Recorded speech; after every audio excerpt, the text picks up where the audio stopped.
Hello, and welcome back to the Perspectives in History podcast. I'm your host, Willem Kahn. Thank you very much for listening. This is part 17 of our series on the Marquis de Lafayette, entitled The Nation's Guest.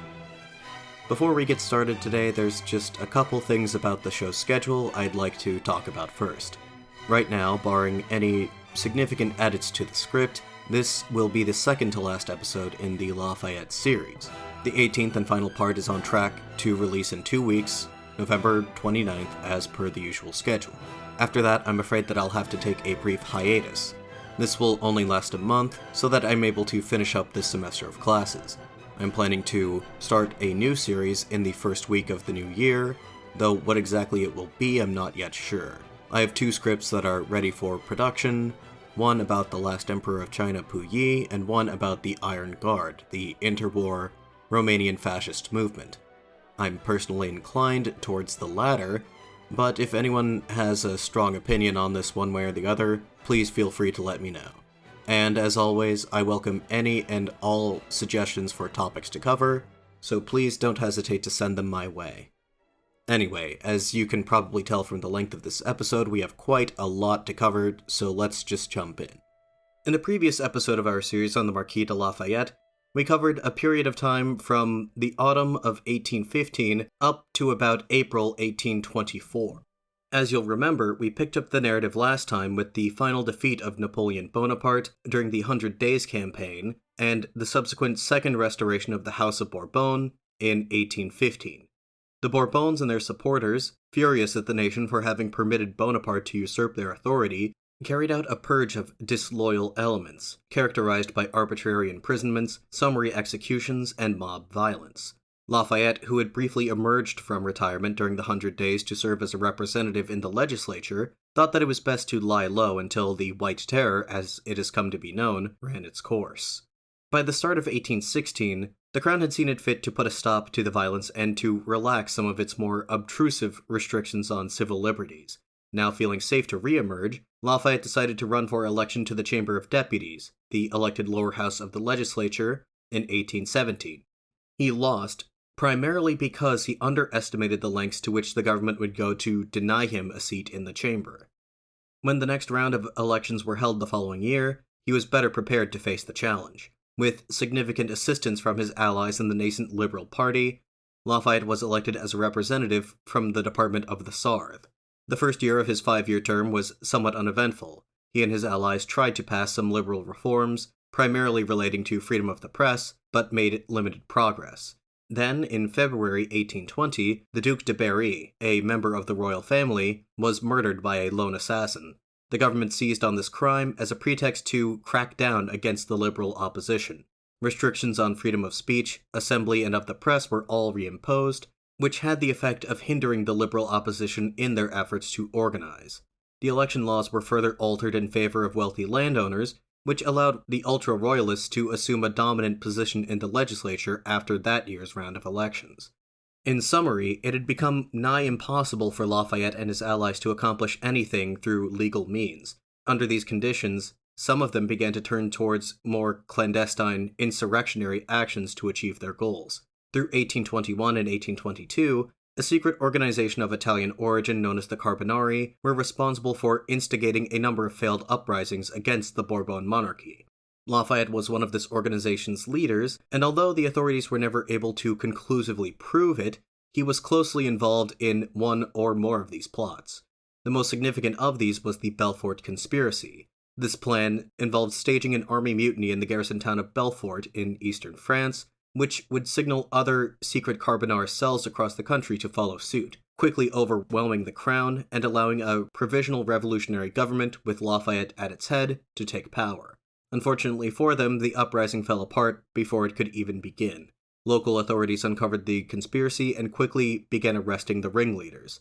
Lafayette, who was en route to Belfort as all this was happening, was warned in time to turn around so that he could avoid appearing to be involved. The various other Carbonari uprisings all failed in a similar manner. The plots were uncovered, and the conspirators, at least those at the lower level, were apprehended and punished. 11 men were executed for their involvement in these failed insurrections, while a few dozen more were either sentenced to prison or exile. Although he had hardly made an attempt to hide his belief that the government had to be overthrown, by violent means if necessary, the government, owing either to a lack of means or motivation, declined to prosecute him. The failures of the Carbonari were demoralizing for Lafayette, especially their inability to save their own members from execution. As a result, he took a step back from politics once again, opting to spend more time with his friends and family at his estate of Lagrange. Now here I'd like to discuss a topic that I, for the sake of chronology, should have brought up in the previous episode, that being Lafayette's relationship with one of the more interesting figures in 19th century liberalism, Frances Wright. Frances, who was more often than not called Fanny by those who knew her personally, was born in Scotland in 1795 to a wealthy industrialist. Her father died when she was quite young, bequeathing his fortune to Fanny and her younger sister Camilla. This inheritance allowed the two sisters to pursue their interests unconstrained by personal finances. In Fanny's case, her interests had to do with what we'd broadly characterize as the humanities and social sciences: history, anthropology, political theory, philosophy, and so on. She developed strong political convictions, many of which were considered quite radical in her time. Things like the abolition of slavery and emancipation, equal rights for women, categorical opposition to capital punishment, universal education, and so on.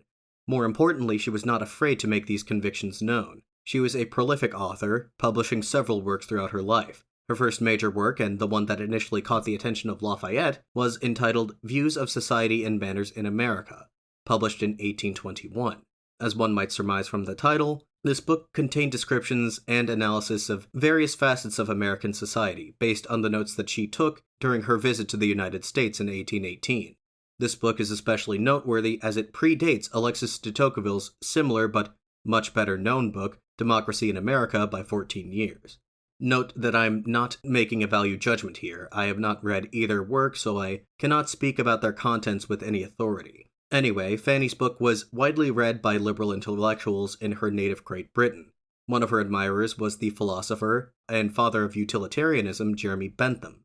Bentham happily recommended her book to anyone who shared her enthusiasm for America's democratic ideals, one of whom was his longtime friend and pen pal, Lafayette. Lafayette read the book and was so impressed by it that he wrote to Fanny directly, inviting her to visit him in France. She eagerly accepted this offer and traveled to Paris in the summer of 1821. She would later write to their mutual friend Bentham, detailing their meeting and initial impressions. Quote, "Our meeting was scarcely without tears, at least on my side, and whether it was this venerable friend of human liberty saw in me what recalled in him some of the most pleasing recollections of his youth, I of course mean those connected to America, or whether it was only that he was touched by sensibility, which appeared that moment in me, he evidently shared in my emotion. He remained for about an hour and promised to return that evening. Then we held an earnest discussion until well after midnight. The main subject of our discourse was America, but we wandered into many digressions." End quote. Fanny's very clear admiration of Lafayette was reciprocal. Their worldviews were aligned with each other, and they both shared a love of America and hoped that they would live to see the liberation of all mankind. He admired her intellectual curiosity, especially her ability to articulate her ideas in a clear, concise, and sometimes forceful manner, something that he sometimes struggled to do himself. Fanny, often accompanied by her younger sister, would stay at Lagrange as a guest of Lafayette's through the rest of 1821, and then intermittently from 1822 to 1824. The two were quite close during this time, practically inseparable. A letter written by Fanny to Lafayette from July 1822 illustrates this. Bear in mind, while listening to this excerpt, that the latter was only attending a session of the legislature in Paris, while Fanny was less than 50 miles away at Lagrange. They hadn't been apart for longer than a couple of days. Quote, "My beloved and honored friend, shall I receive a letter from you tomorrow? In truth, I do not know what to make of myself without you. I look around for you, listen for your footsteps, your voice. 20-odd times a day I look and listen in vain. My friend, my father, and if there were a word more expressive of love, adoration, and reverence, I would feign to use it. I am only half alive when I am away from you. In truth, you have been, and continue to be, too good to me. You must continue to love me in spite of my unworthiness, for in truth, I love you, very, very much. I have nothing more to tell you than this, and as you knew it before, was it worth the writing?" End quote. This is a remarkably affectionate message even by the standards of a time in which excessive sentimentality in personal correspondence was commonplace, as we've seen throughout the series. Lafayette's letters to her convey a similar tone, which raises a few questions. Fanny's contemporaries described her as, quote, beautiful and slender, although a little eccentric, and pays little attention to extraneous adornments, distinctly intellectual, eager, and fiery, end quote. She was a young woman, 26 years old to be exact, who clearly adored Lafayette, a man nearly 40 years her senior. Given these facts and the significant amount of time that they spent in each other's company, it's natural to conclude that they were carrying on an affair of a romantic or possibly sexual nature. However, most biographers of both Wright and of Lafayette believe that their relationship was platonic, more like a paternal-filial relationship than anything else. Seeing as how their letters were not intended to be read by the public, I'm inclined to believe that the sentiments expressed in their correspondence with each other were genuine, but by that same token, I think that their references to each other as my paternal friend and the tender daughter of my choice are more telling as to the true nature of their relationship. Also relevant to this discussion is the fact that Fanny wanted Lafayette to formally adopt her as his daughter. She asked him this openly, and on more than one occasion. Her object in this was partially emotional fulfillment, but also to put any rumors of a romantic relationship between herself and Lafayette to rest.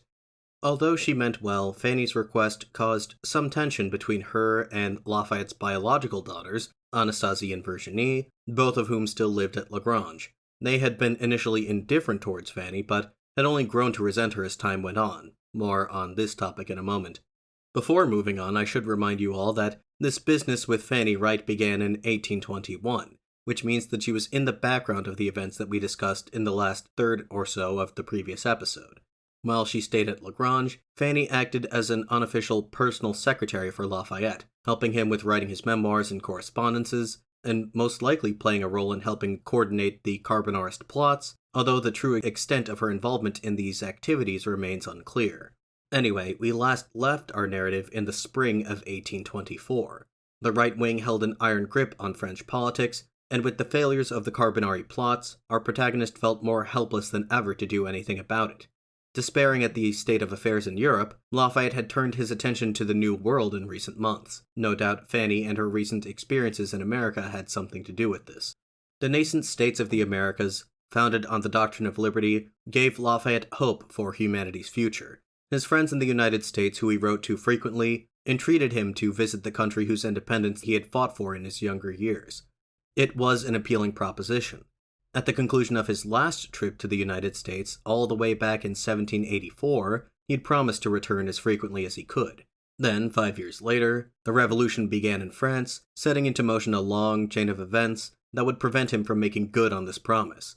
In the 40 years that had elapsed since then, many of the friends that he had made during the War of Independence had passed away. Nathaniel Greene, Henry Knox, and Alexander Hamilton, to name a few, to say nothing of George Washington.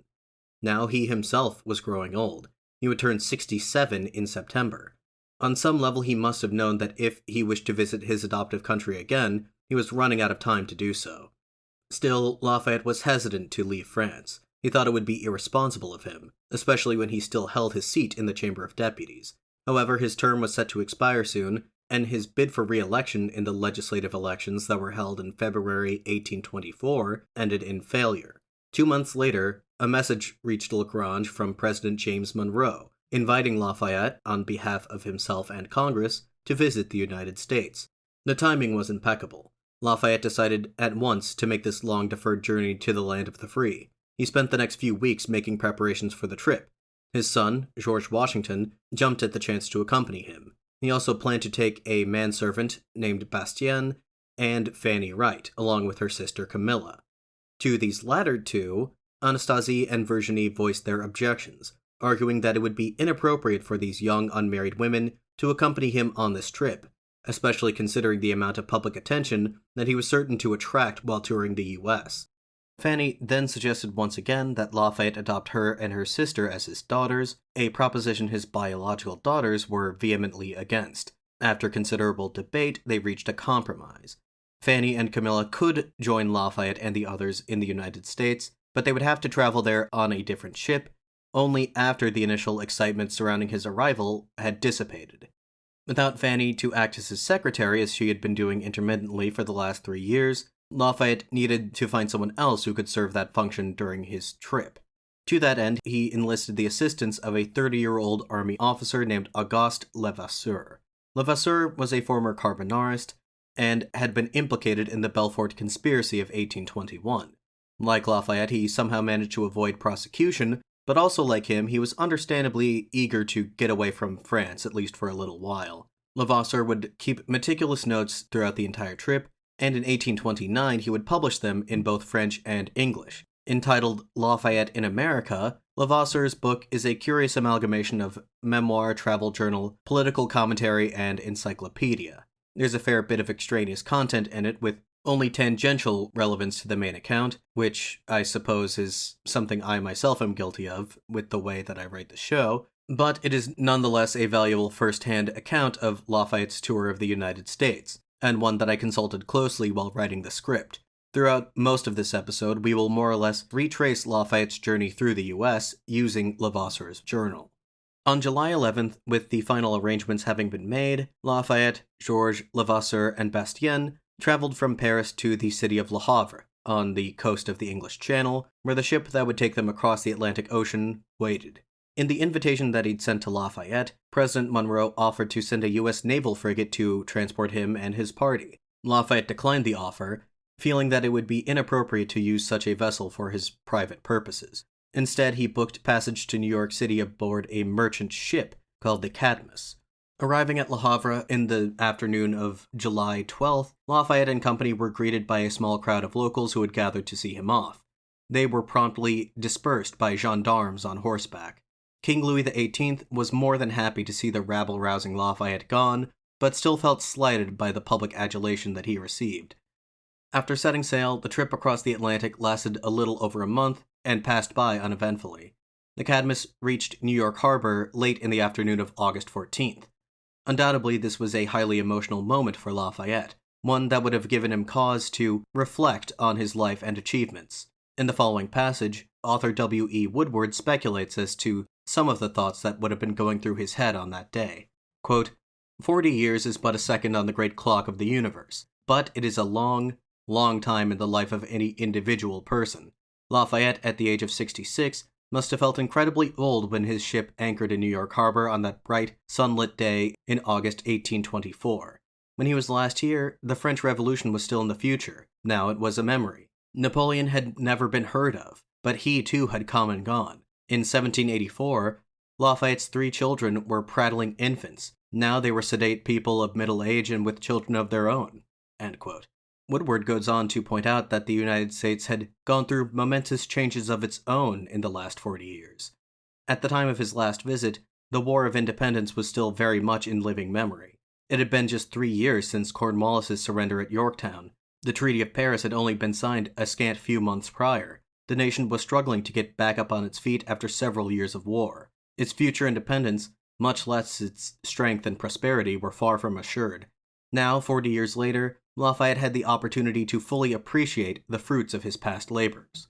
The country's territory now extended well into the interior of the North American continent, bringing the original 13 states up to 24. The population saw an accordingly drastic increase from just under 3 million to nearly 10 million. I think this passage from an article published in a New York newspaper on August 16th conveys my point in a more illustrative way. Quote, the distinguished friend of civil liberty is again on our shores after a prolonged absence. He left us weak, unorganized, and tottering in our infancy. Now he returns to us and finds our shores smiling with cultivation, our waters white with the sails of every nation, our cities enlarged, flourishing and wealthy, and our free government, for whose establishment he himself suffered, perfected in beauty. End quote. I alluded to it earlier, but part of the reason why Lafayette's 1824 visit to the United States was so significant for people at the time was because he was one of the few major figures from the founding generation who was still alive. Again, to put things into perspective, allow me to list some of the characters that have been part of our narrative thus far. As of 1824, George Washington had been dead for 25 years, Benjamin Franklin for 34, Alexander Hamilton for 20, Baron von Steuben for 30, Henry Lawrence for 32, Henry Knox for 18, the Comte de Rochambeau for 17, Nathaniel Greene for 38. Governor Maurice, for better or for worse, outlived quite a few of his contemporaries, having only just died 8 years prior. As for the other surviving members of the founding generation, most were rather old and enfeebled. The second president, John Adams, and the third, Thomas Jefferson, were 81 and 89 years old respectively, and both had only 2 years left to live. Lafayette, by contrast, was a young and spry 66. Side note, James Monroe, the last U.S. president to have directly participated in the American Revolution, was as old as Lafayette, 66. Like Lafayette, he had joined the Continental Army at 17. My point here is that Lafayette was one of the last members of a dying generation. For most Americans, regardless of whether they were old enough to have distinct memories from the War of Independence, they had nonetheless read of Lafayette and his heroic exploits on behalf of their country in books and newspapers for decades now. In many ways, he could be considered a celebrity, and although I acknowledge that the use of that specific term is considered anachronistic, you will soon be able to judge for yourself after hearing of the way that he was received by the American public, if that characterization is appropriate. While we're on this topic, I'd like to also mention that historian Laura Auricchio makes this salient point that the 50-year anniversary of the signing of the Declaration of Independence, and by extension the founding of the United States, was a mere 2 years away. The celebrations commemorating this anniversary would not be of the same grandiose scale that they would be in the future, say for the 100-year anniversary, but it was still recognized as a significant occasion nonetheless. Auricchio writes, quote, "Why did the celebrations in honor of Lafayette loom so large in the public imagination? In part, the phenomenon reflected a genuine outpouring of affection and appreciation for a man who had come to the nation's aid at a moment of need. But something more than gratitude was at play. Lafayette arrived at a time when Americans were beginning to think about their nation's 50th anniversary. In many ways, Lafayette's triumphal tour across the country kicked off the Jubilee. By celebrating Lafayette, Americans were celebrating their own past and honoring all of their country's early leaders." End quote. To get back to our narrative, on August 16, 1824, Lafayette and his party disembarked at what is now Battery Park on the southern tip of the island of Manhattan. Their ship had arrived 2 days earlier, but they were kindly asked to wait to go ashore as they were observing the Sabbath that day. Approximately 50,000 people, fully 1/3 of New York City's population, turned out into the streets to greet him. This rapturous spectacle could not have stood in sharper contrast to the scene that they'd left behind in Le Havre. I'll allow Levasseur to describe it. Quote, "The sea was covered with boats of every sort, elegantly decorated with flags and filled with people. They moved with a swiftness that was almost inconceivable, appearing to fly around us. As we advanced closer to the harbor, the forts on shore and the houses nearby became more distinctly visible, and soon after that we could distinguish the crowd, which blanketed the shore in every direction, perceive their excitement and hear their shouts of joy. At 2 o'clock, the general landed at the battery amid the acclamations of thousands of voices, which hailed him with sounds of blessing and welcome. An honor guard, dressed in elegant uniforms, bearing on their chests a small portrait of the general, escorted him to the front of a long line of militia drawn up to receive him. The general, attended by a numerous and brilliant staff, marched to the front. As he advanced, each corps presented arms and saluted him with its colors, all of which were decorated with a ribbon bearing the legend, 'Welcome, Lafayette.' These words were written everywhere and repeated by every tongue. During this review, the cannon thundered on the shore, in the forts, and from every vessel of war. At the extremity of the line of troops, elegant carriages awaited. General Lafayette was seated in a car drawn by 4 white horses, and amidst the immense crowd we went to the city hall. All along the way, the streets were decorated with flags and drapery, and from all the windows, flowers and wreaths were showered upon the general." End quote. At the city hall, the mayor and a delegation of various other statesmen and officials formally bade Lafayette welcome. After this, he remained at the city hall for over 2 hours, meeting and greeting what must have seemed like an endless queue of admirers. Some of them were people that he'd met before. For instance, Francis Kinloch Huger, one of the men who tried and failed to break him out of Olmutz prison in 1794. He had made the trip from his native South Carolina to greet the general upon his arrival. Most of the people that he met that day were strangers, aging veterans of the Revolutionary War, politicians and scholars, members of the French expatriate community, mothers and fathers presenting their children, hoping to receive a benediction as though he were some sort of living saint. Lafayette greeted them all warmly and without reservation. He shook hand after hand until his own were blistered. At that moment, it seemed that all Americans of all opinions were united in their love of General Lafayette. Now, and I apologize for all the digressions so far in this episode, but I would like to take a moment here to discuss the state of American politics in 1824.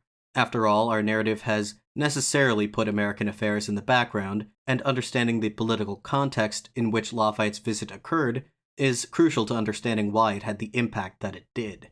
Lafayette's visit occurred toward the end of a period of American history, often referred to as the Era of Good Feelings.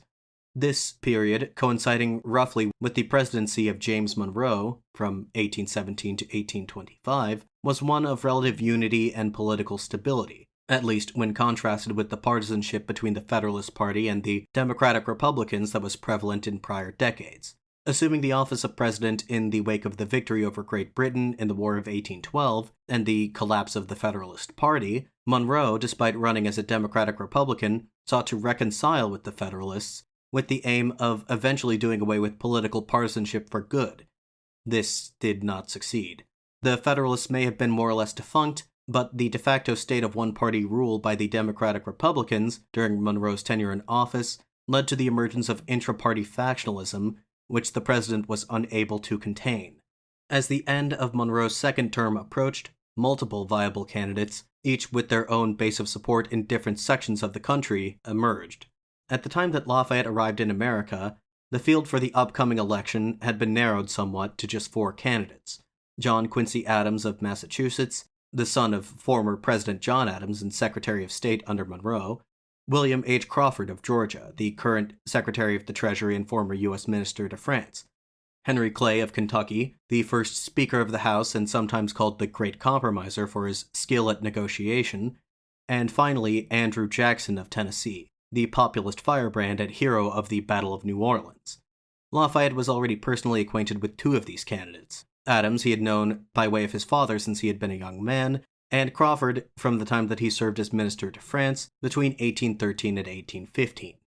I'll have more to say on the outcome of the election of 1824 later, but for now the important thing to keep in mind is that, well before the polls opened, this might have been the most contentious election in the young nation's history thus far. Lafayette's visit had somewhat of a mollifying effect on American politics. Again, their admiration of Lafayette was something that all Americans, it seemed, could agree on.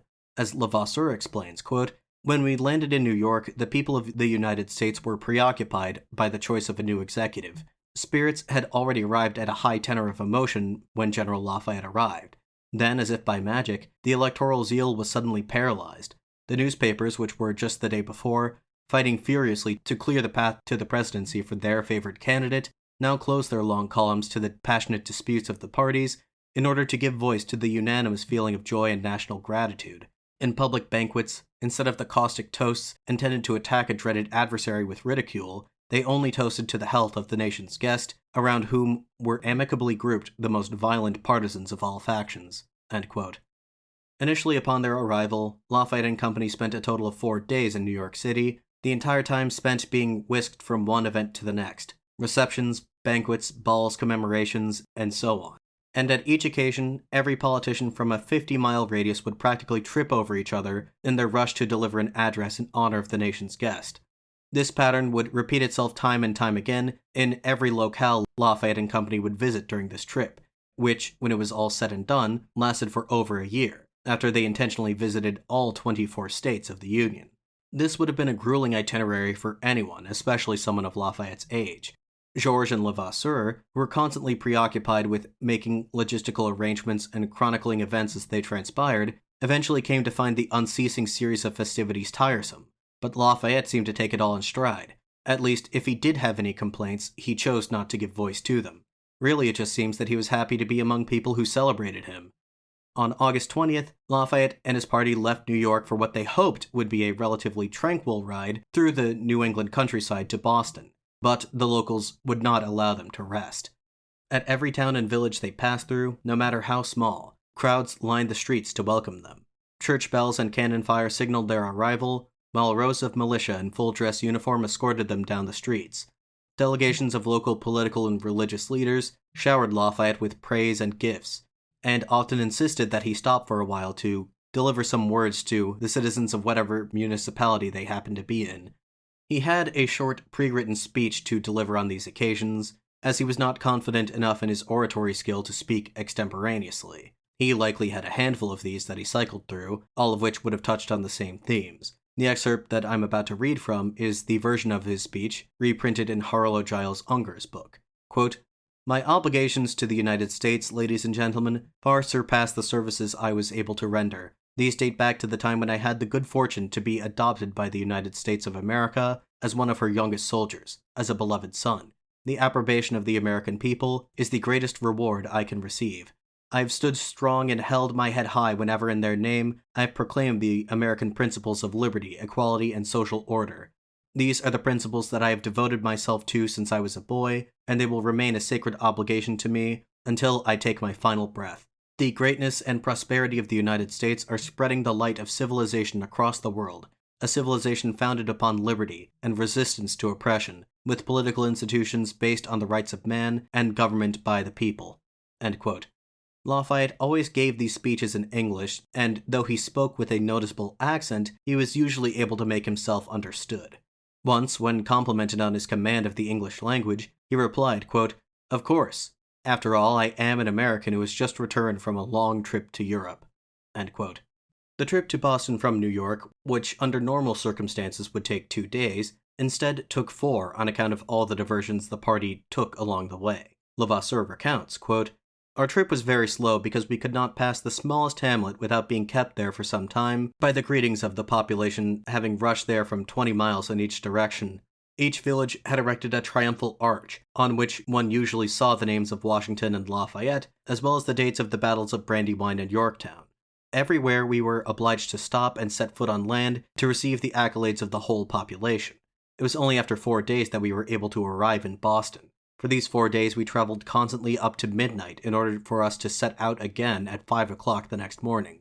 However, in the midst of these touching and sublime scenes of gratitude of all the people, we were not allowed to even think of fatigue, although our nighttime travels did have a certain charm to them." End quote. At 2 a.m. in the morning of August 24th, Lafayette's procession arrived on the outskirts of Boston, where the governor of Massachusetts, William Eustis, had been waiting to welcome them. He took Lafayette and his party to a nearby country home he owned, where they would hopefully be able to get some rest.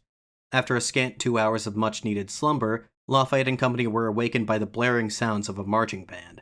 Peering out of the window, Lafayette saw in the yard a formation of soldiers, dressed in the distinctive red and black uniforms once worn by the light infantry corps he commanded during the Virginia campaign of 1781.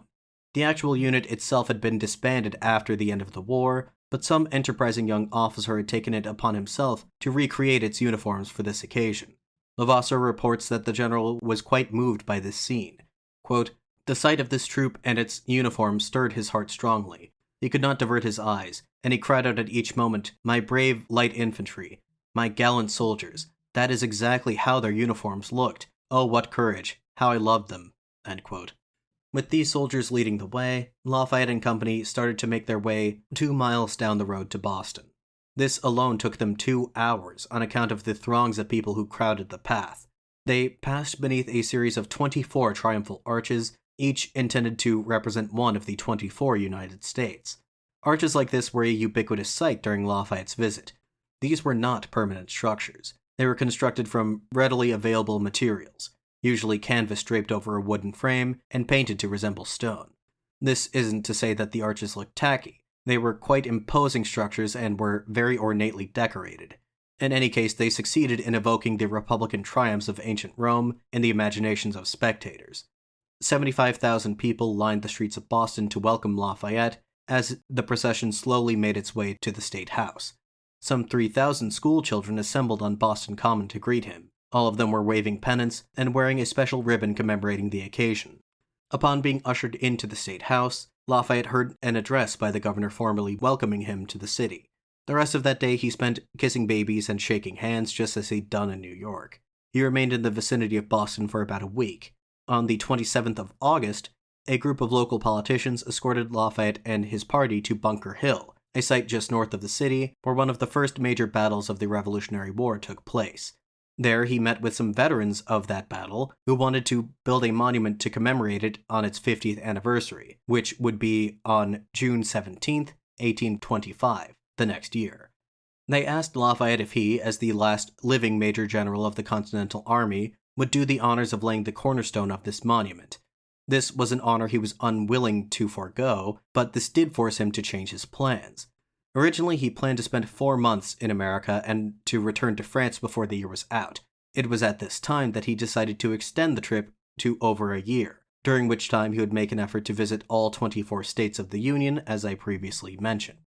During his stay in Boston, Lafayette received a message from an old friend, former President John Adams, imploring him to pay him a visit. As you may remember from earlier in our narrative, episodes 6 and 7, I believe, the two first became acquainted while Adams was in Paris during the negotiations for the peace settlement that would eventually end the War of Independence. Adams was a frequent guest at Lafayette's home in Paris, and while the two did not always see eye to eye, time, as they say, heals all wounds. After his presidency ended in 1801, Adams retired to his home in Quincy, a suburb of Boston. He was now 89 years old and confined to his bed, unable to eat, much less walk without assistance. His invitation to Lafayette read in part, quote, "I would wait on you in person, but the total decrepitude and imbecility of 89 years have rendered it impossible for me to ride. I pray you appoint a day when you will come to do me the honor to pass the day with me in our lapidary town of Quincy." End quote. Lafayette was happy to oblige. On August 28th, he, Georges, and Levasseur spent the day at Adams' home. According to Adams' grandson, Charles Francis, Lafayette was pleased to see his old friend again, but was somewhat surprised to see exactly how feeble he'd become in his old age. Nonetheless, Lafayette found that although Adams' body was weak, his mind was still as sharp as ever. Levasseur reports, quote, "He had no less passion for all that is good. The affairs of his country are his most agreeable occupation. He could not tire of repeating how great the joy the recognition of his fellow citizens for Lafayette had caused him. We left him filled with admiration for the courage with which he bore the pains and infirmities which a century nearly completed has amassed on his body." End quote. After spending a couple more days in Boston, Lafayette set out to tour other locations in Massachusetts and the rest of New England. He went first to the city of Portsmouth in New Hampshire, passing through the historic sites of Lexington, Concord, and Salem along the way.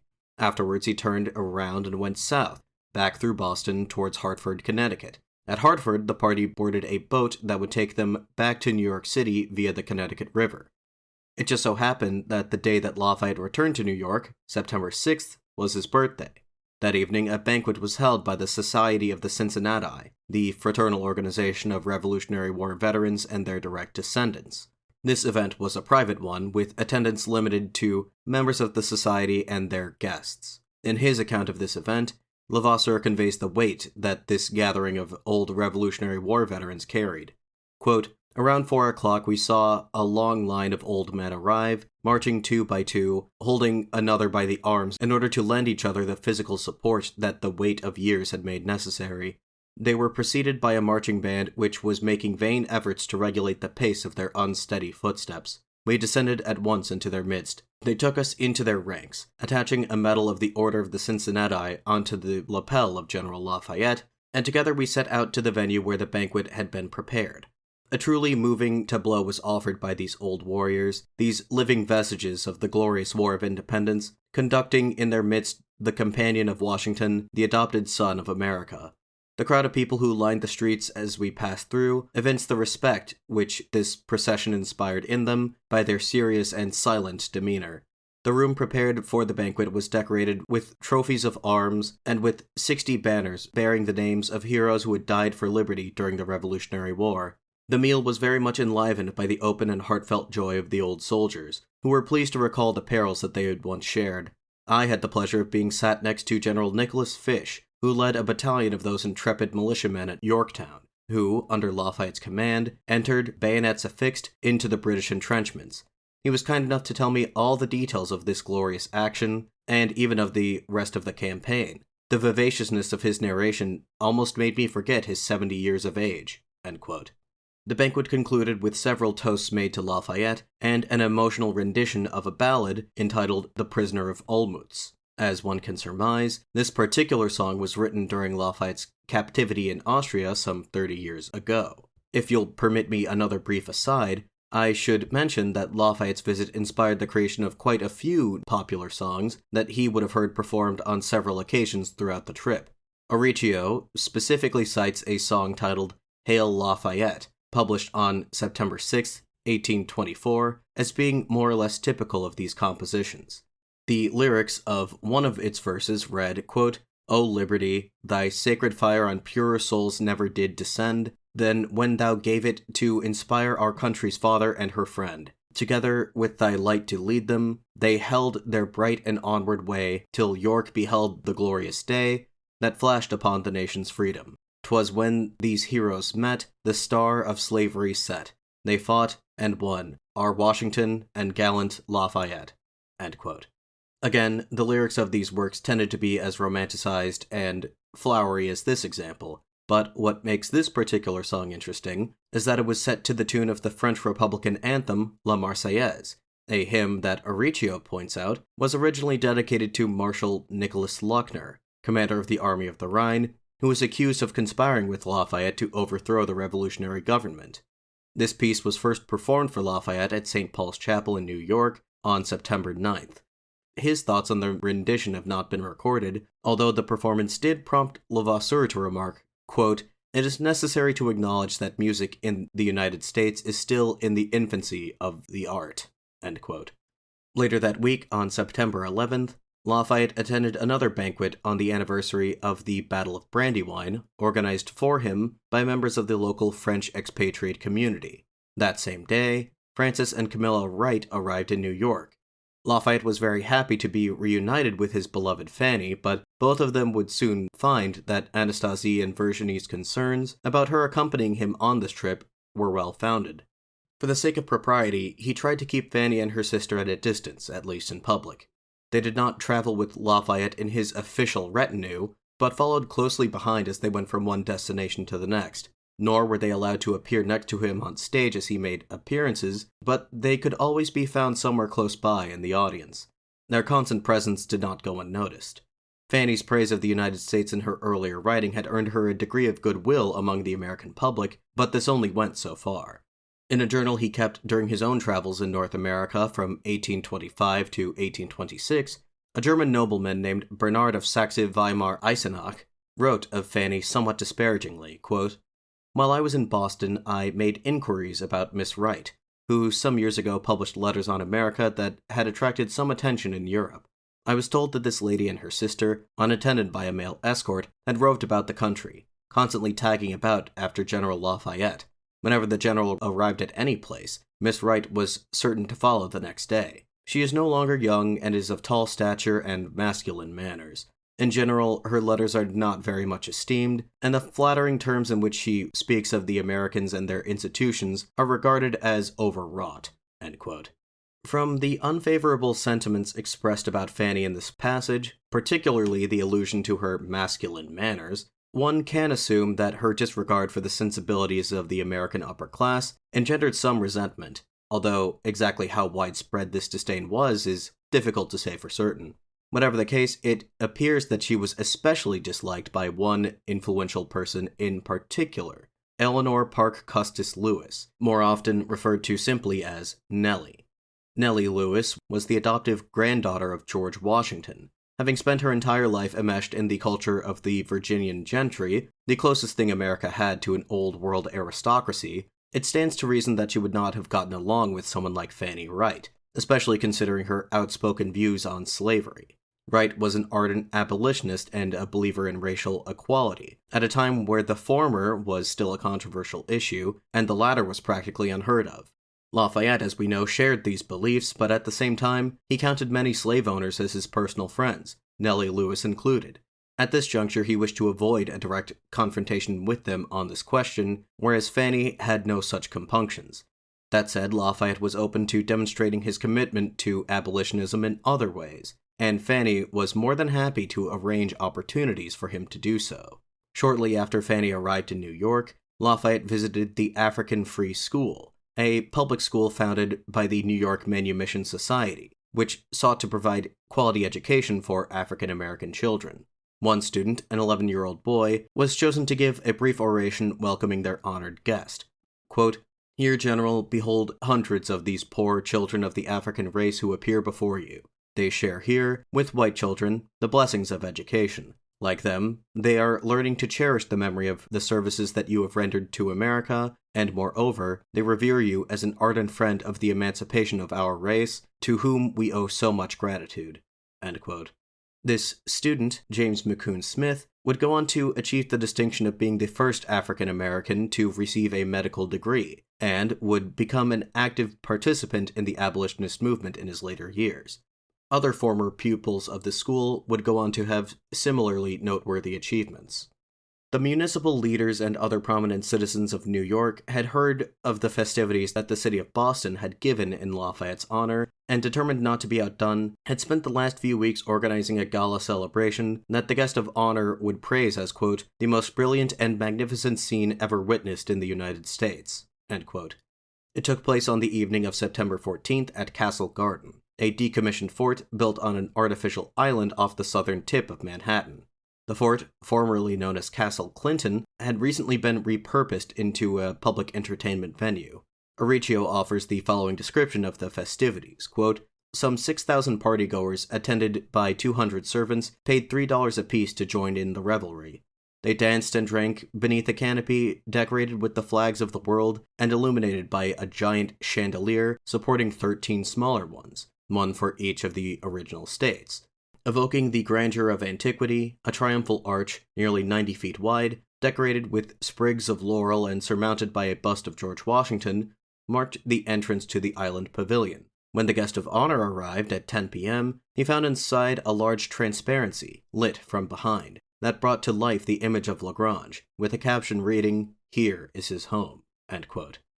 Quite a lot of memorabilia was produced for this event, as attendees held on to all manner of objects, tableware, prints, decorative fans, articles of clothing, and so on, that commemorated the event. This holds true not just for the Castle Garden Gala exclusively, but for Lafayette's visit overall, and many of these keepsakes have since found their way into museums and collections across the United States. Lafayette and his party planned to make an excursion up the Hudson River to the state capital of Albany. A steamboat had been chartered for that purpose, and was waiting for them all night. By the time they were finally able to slip away from the party at 2 a.m., they discovered that a large group of adoring fans, mostly women, had already boarded. They insisted on accompanying Lafayette to Albany, and he was unwilling to refuse them. This did have the unintended consequence of forcing the men of the group to sleep on the deck of the ship, since all 80 of its cabins were occupied by the unexpected female passengers. As the group made its way north, Lafayette marveled at just how much the area had developed over the years. The last time he was here, during his second diplomatic mission to the Iroquois Confederacy in 1784, he and his companions had to trek through miles of untrammeled wilderness, frequently getting lost and having to rely on indigenous guides to find their way.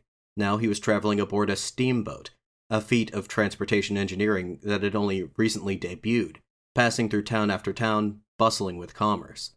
The address he gave to the citizens of Albany summarizes his thoughts.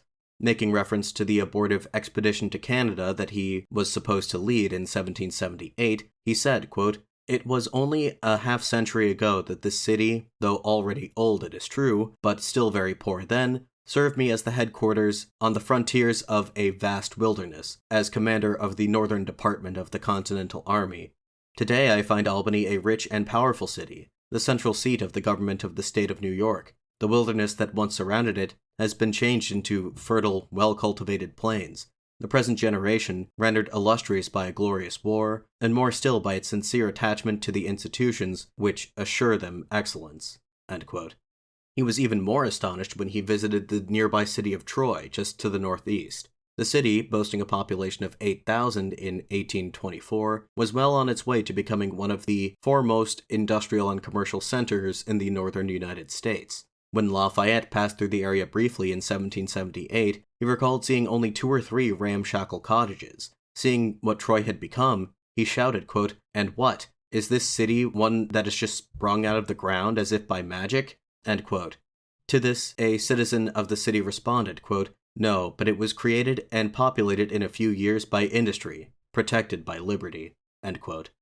I would be remiss to not point out that this prosperity was achieved at the expense of the Native Americans who were indigenous to that land, but we'll have cause to talk about them at greater length later in this episode. The visit to Troy concluded the excursion to upstate New York. On September 20th, Lafayette and Company boarded the steamboat again and went back the way they came. They stopped briefly in New York City before setting out for Philadelphia 3 days later. On the 25th, after passing through Princeton and Trenton to the usual fanfare, Lafayette decided to make a brief diversion to call on an old friend, Joseph Bonaparte.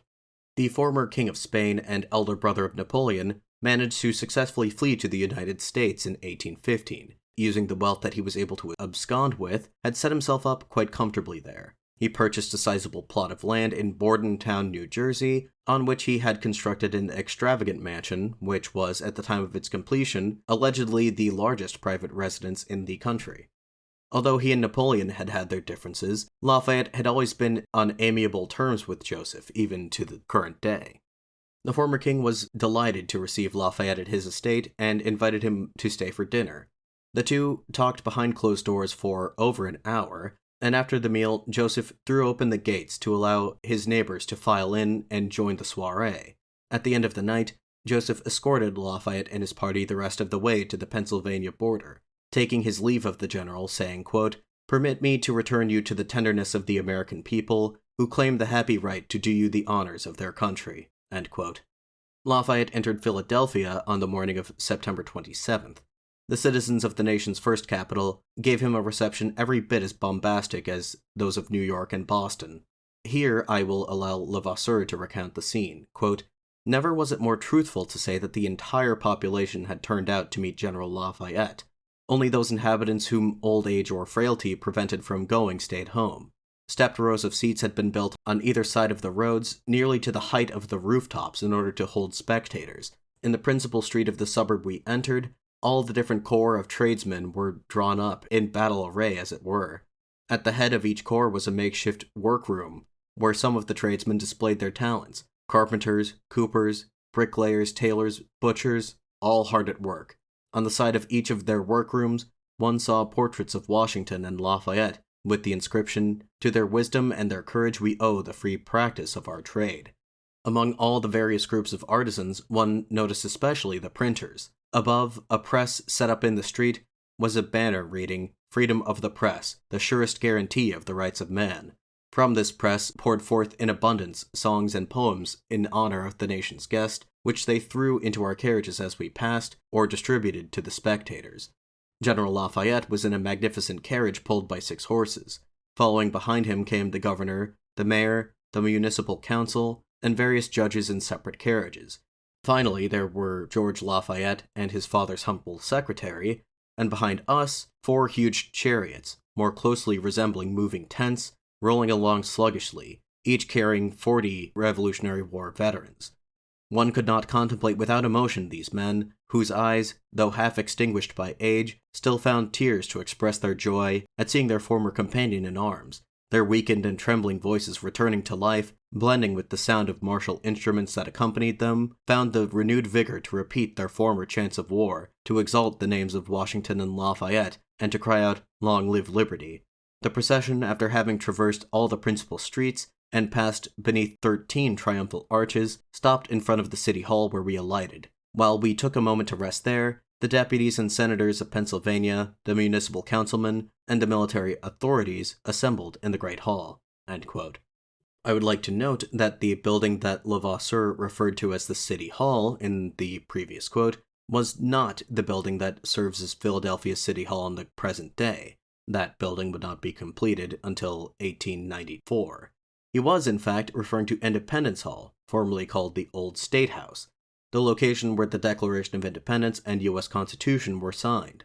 The building had sat unused and neglected ever since the capital was relocated to Washington in 1800. Lafayette's visit is sometimes credited with providing the government of Philadelphia with the impetus to have Independence Hall restored to its original appearance and subsequently preserved as a historic site, but that might be giving him a bit too much credit. From what I was able to learn from the website of the National Park Service, the agency currently in charge of maintaining and preserving the structure, plans were already being made to renovate Independence Hall in advance of the 1826 semi-centennial anniversary of the nation's founding. Lafayette's visit, occurring when it did, appears to have compelled the organizers to expedite these plans. After sitting through more speeches, Lafayette stayed in Independence Hall for several hours, once again to shake the hands of hundreds if not thousands of people who filed in from the street for the chance to meet him.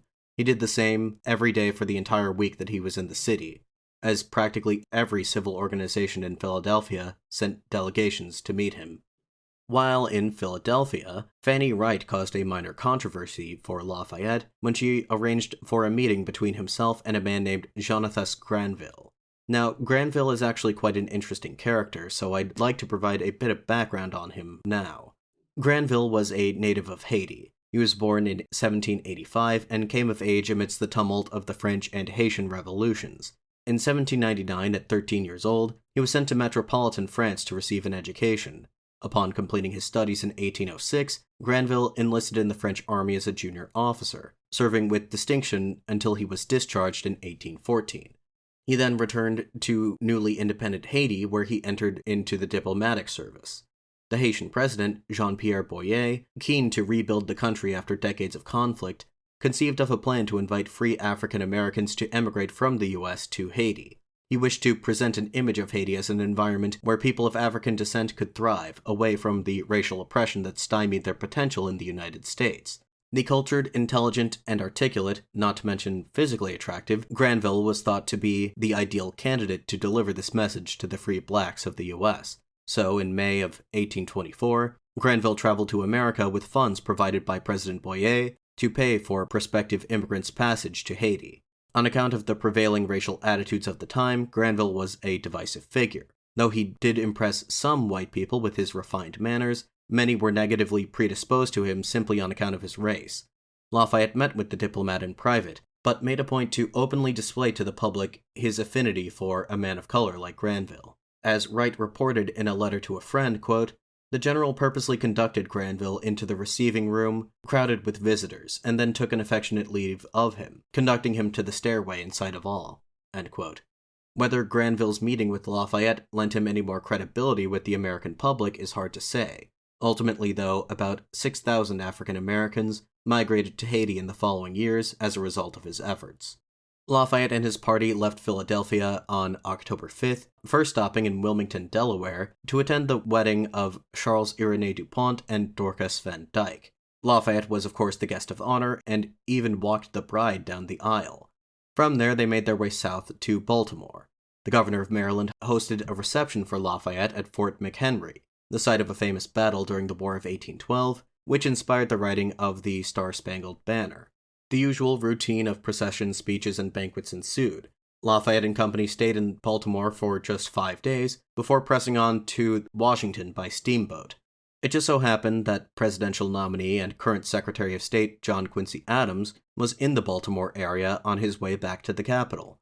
He asked if he might accompany the party on this leg of their journey, and Lafayette was happy to oblige. During the overnight trip to Washington, Levasseur reported being astonished to find Adams, one of the most influential politicians in the country, preparing to sleep on a humble mattress on the floor of the dining room, crowded with several other passengers. Both Georges Lafayette and Levasseur pleaded with Adams to take their more comfortable cabins instead. The Secretary of State repeatedly declined their offers, only agreeing to do so when Lafayette intervened and insisted that he sleep on a spare bed in his own cabin.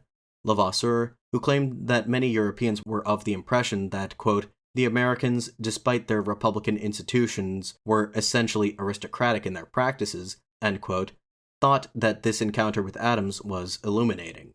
He concluded, quote, if aristocracy is in American manners whatsoever, one must admit that the high officials of its government enjoy its prerogatives little, end quote. The party entered Washington City on October 12th. Now, I'd like to make a couple of brief notes before we get much further along.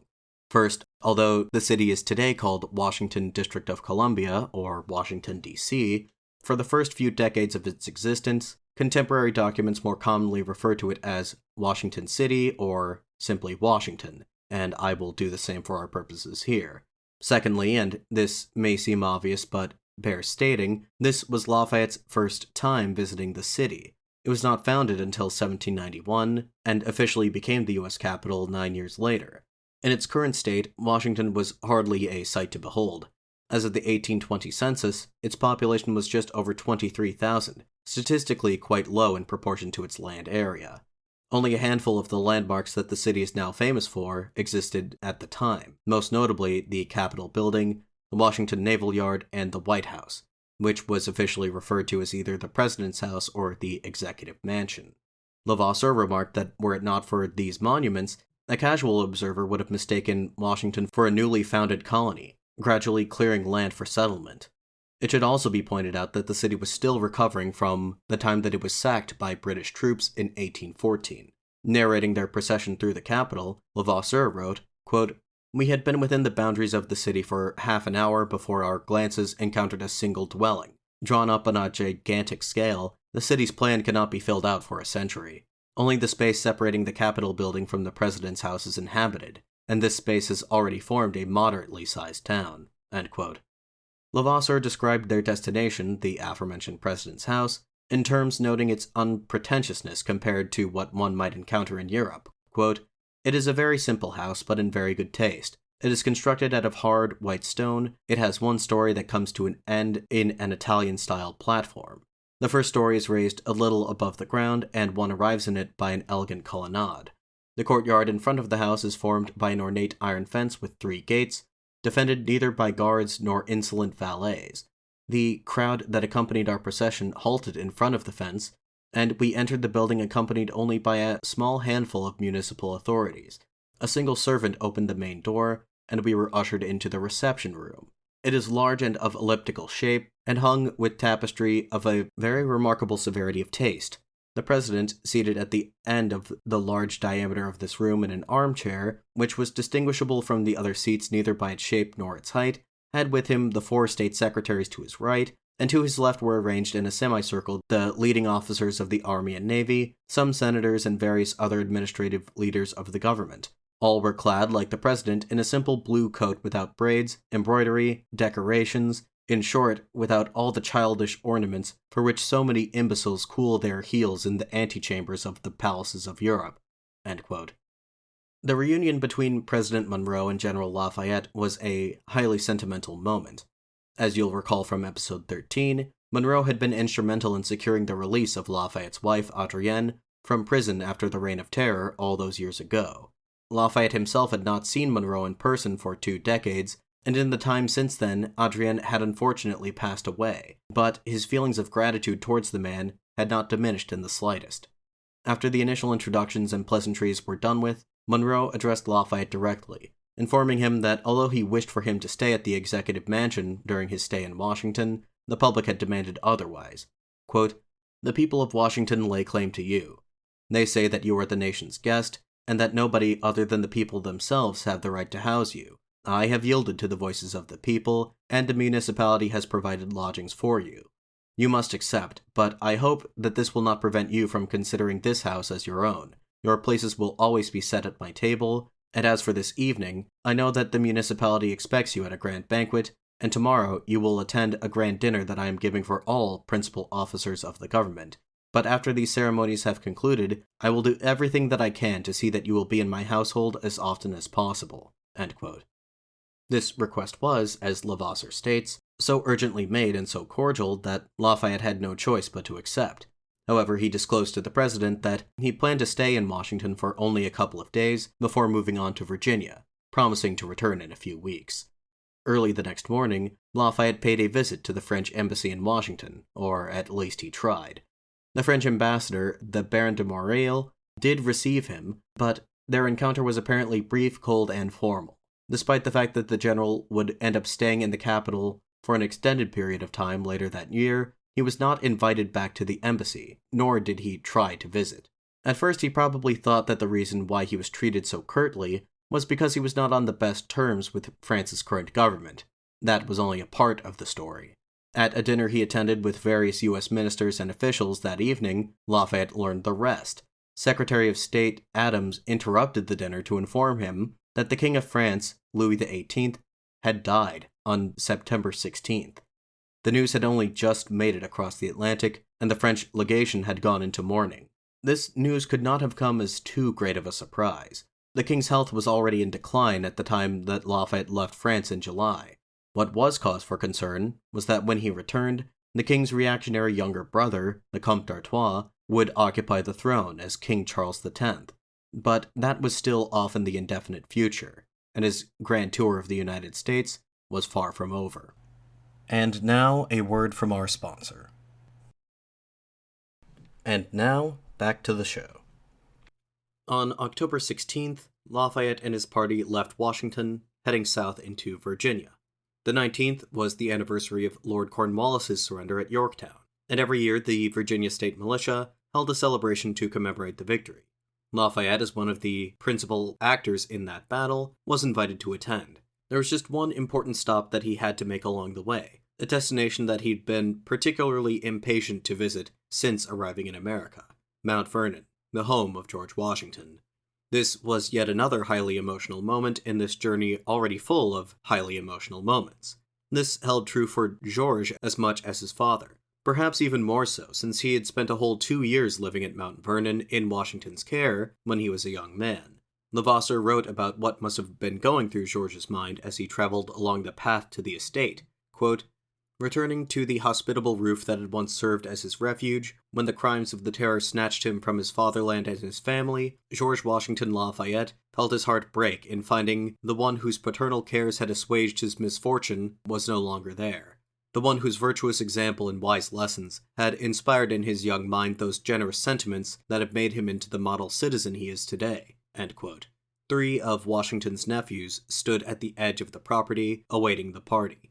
Immediately, they ushered them towards the mausoleum where Washington and his wife Martha were buried. I'll again leave it to Levasseur to describe the scene. Quote, at our approach, the door was opened. General Lafayette descended alone at first into the burial vault, and re-emerged some minutes later, his face streaked with tears. He then took his son and myself by the hand and led us into the crypt.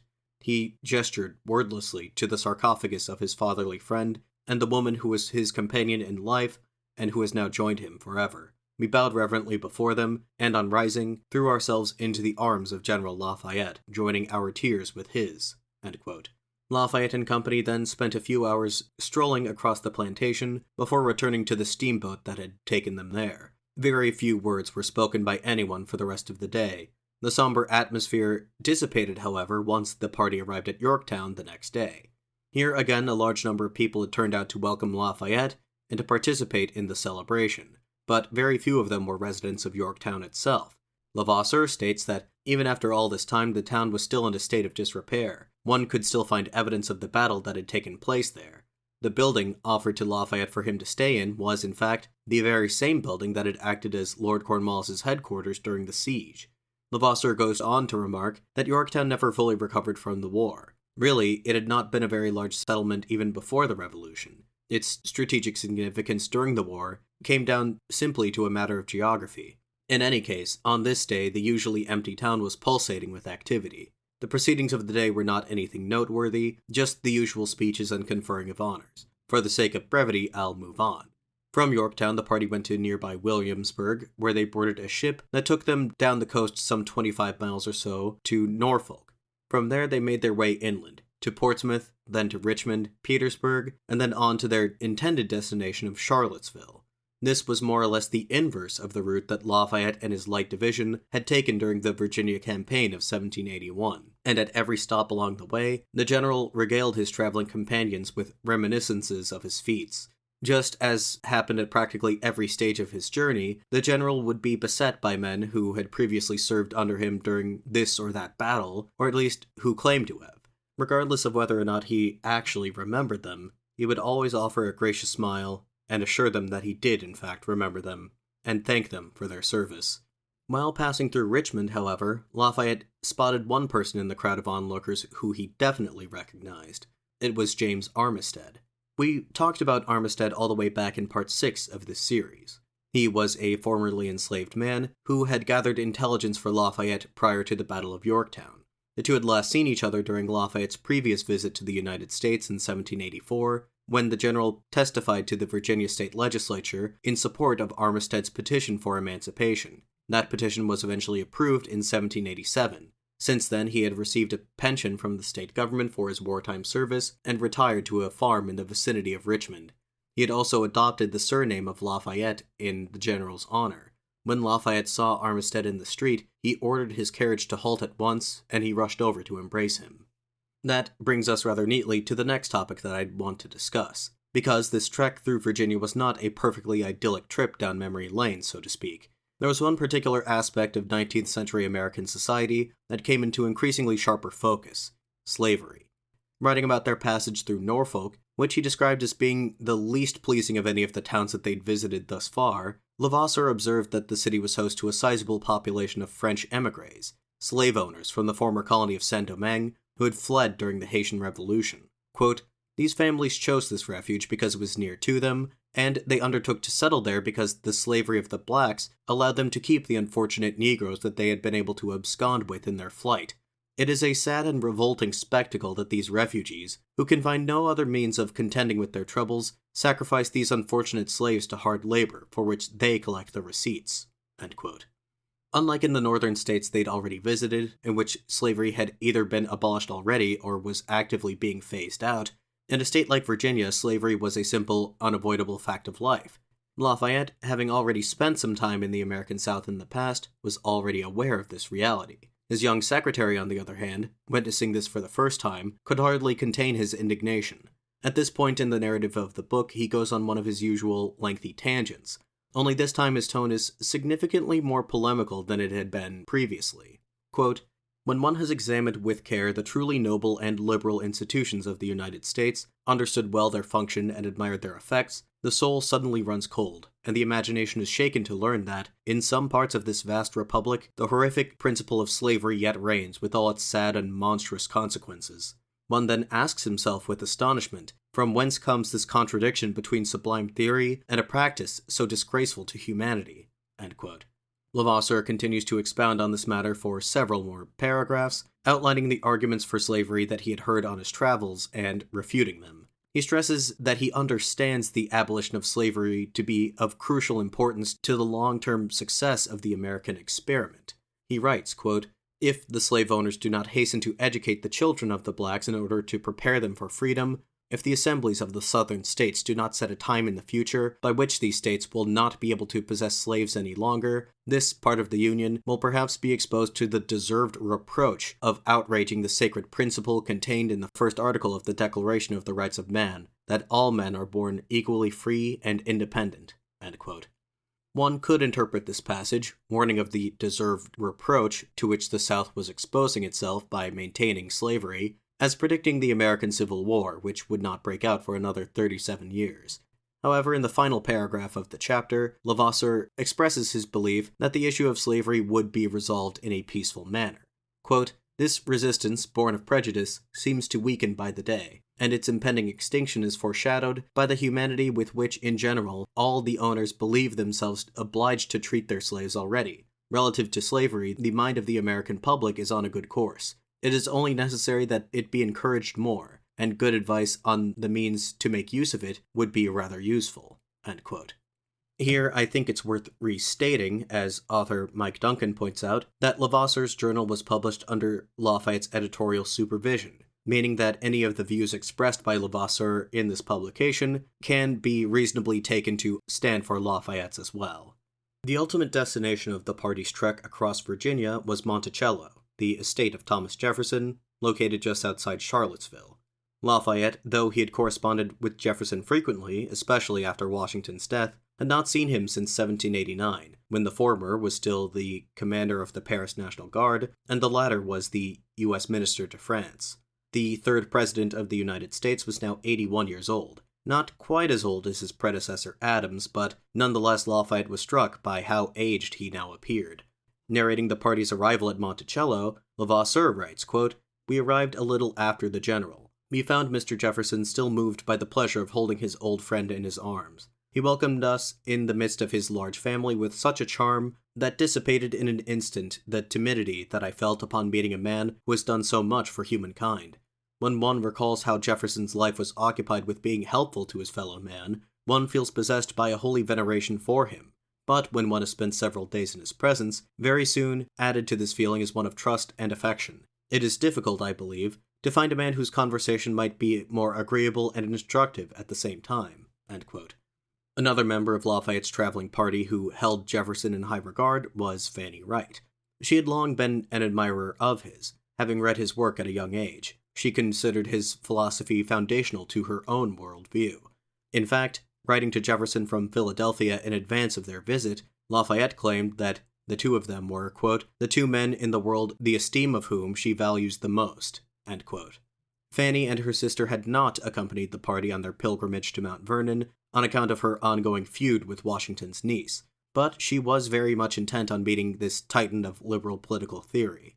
All told, Lafayette and company spent about a week at Monticello. At one point during their stay, Jefferson insisted on taking them of a tour of what he considered one of his proudest achievements, the University of Virginia. The campus, located in nearby Charlottesville, had been under construction since 1890. As of 1824, the campus was nearly finished, with classes set to begin the following year.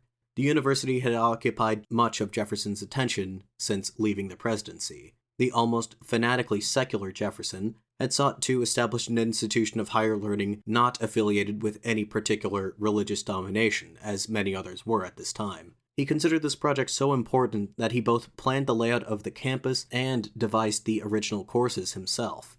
While there, they encountered Jefferson's successor to the presidency, James Madison, who was also a founding member of the university. Madison invited them to his own estate, Montpelier, half a day's journey to the northeast.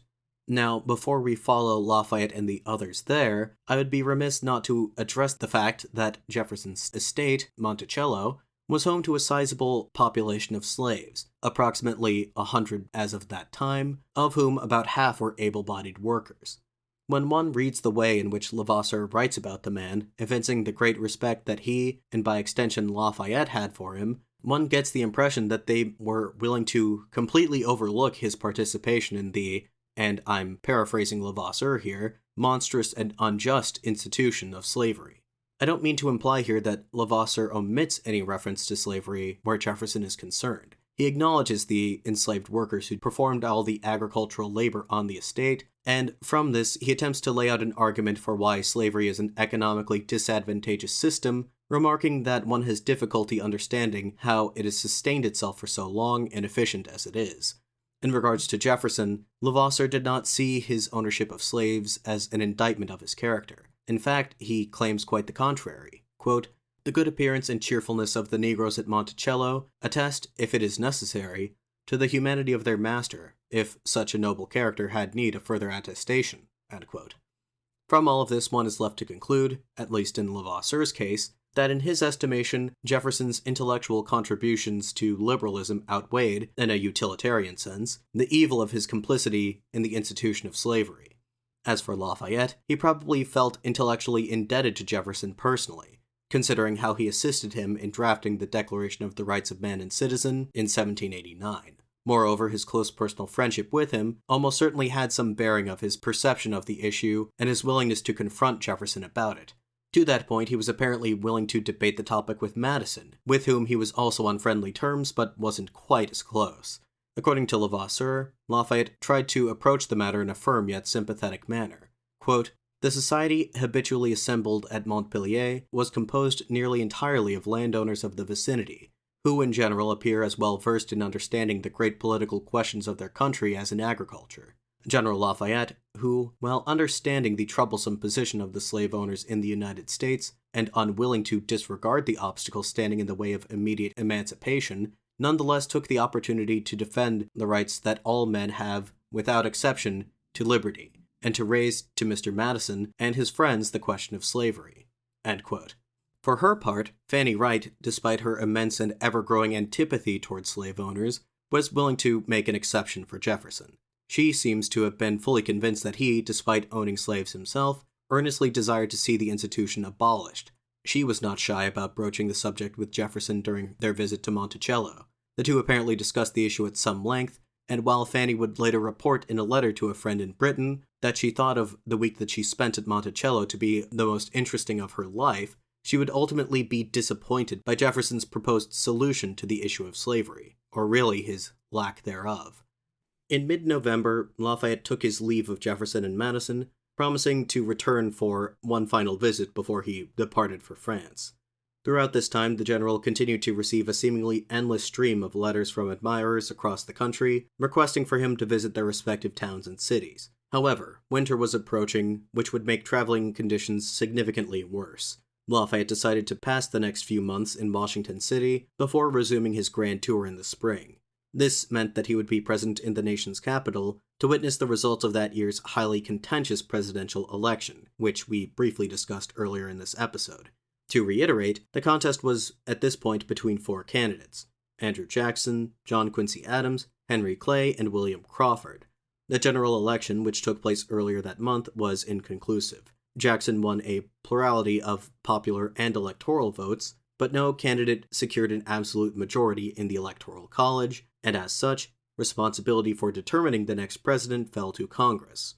At the time that Lafayette and his companions returned to Washington in mid-November, they found the city was far more lively than when they had left a month prior. Hundreds of politicians and dignitaries had flocked to the Capitol in advance of December 6th, when Congress was set to resume its session. Everyone's attention was turned to the imminent contingent election, but of course being able to see Lafayette was an added bonus. Here once again, the universal admiration that Lafayette inspired among the American public had a mollifying effect. Each of the presidential candidates and their respective partisans were forced to temporarily set aside their differences out of respect for their esteemed guest. On December 9th, 3 days after Congress opened its session, Lafayette was invited to appear before the Senate as a guest of honor. The House of Representatives extended the same invitation for the following day. Seeing an opportunity to boost his own profile by paying public homage to the nation's guest, Speaker of the House and presidential hopeful Henry Clay delivered the opening address. Clay's speech hit on many of the same points as the myriad other addresses Lafayette had sat through by this point, but I'll just read a brief excerpt here. Quote, "Often we have formed the vain desire that Providence should permit the patriot of times past to visit the country after his death, to contemplate there the changes that time has brought. Today the patriot would see forests cultivated, towns founded, mountains leveled, canals opened, great roads built, progress in the arts and sciences, and the general increase of the population. General, your current visit provides the happy accomplishment of this wish. You are here in the midst of great prosperity. Everywhere you must be struck by the change that you see around you. This city itself, which bears a name so dear to you and to us, was recently built in the bosom of a forest that covered its soil. But there is one point on which we do not find any change, and that is in the feeling of our constant devotion to freedom, of our living and profound gratitude for the dear friend that you have lost, and to you, dear General, for your illustrious companions who gave us the numerous benefits we today enjoy. Indeed, for the very right that I exercise at this moment in addressing myself to you. This sentiment, so dear to more than 10 million people, will be transmitted to the most distant posterity, age to age, to the innumerable generations destined to populate this continent." End quote. Later that month, a congressional committee, at President Monroe's request, introduced a bill to offer Lafayette a sum of $200,000 and a 23,000-acre plot of land in a location of his choosing, as compensation for the sacrifices that he made for the United States during the War of Independence.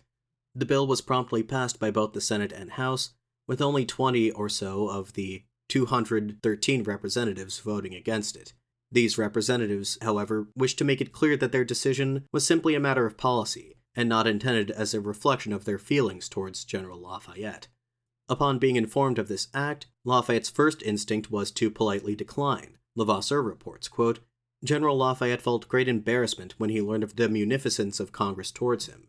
He initially wanted to refuse, as he thought the evidence of affection and gratitude of the people that he had received since his arrival in the United States were ample enough reward.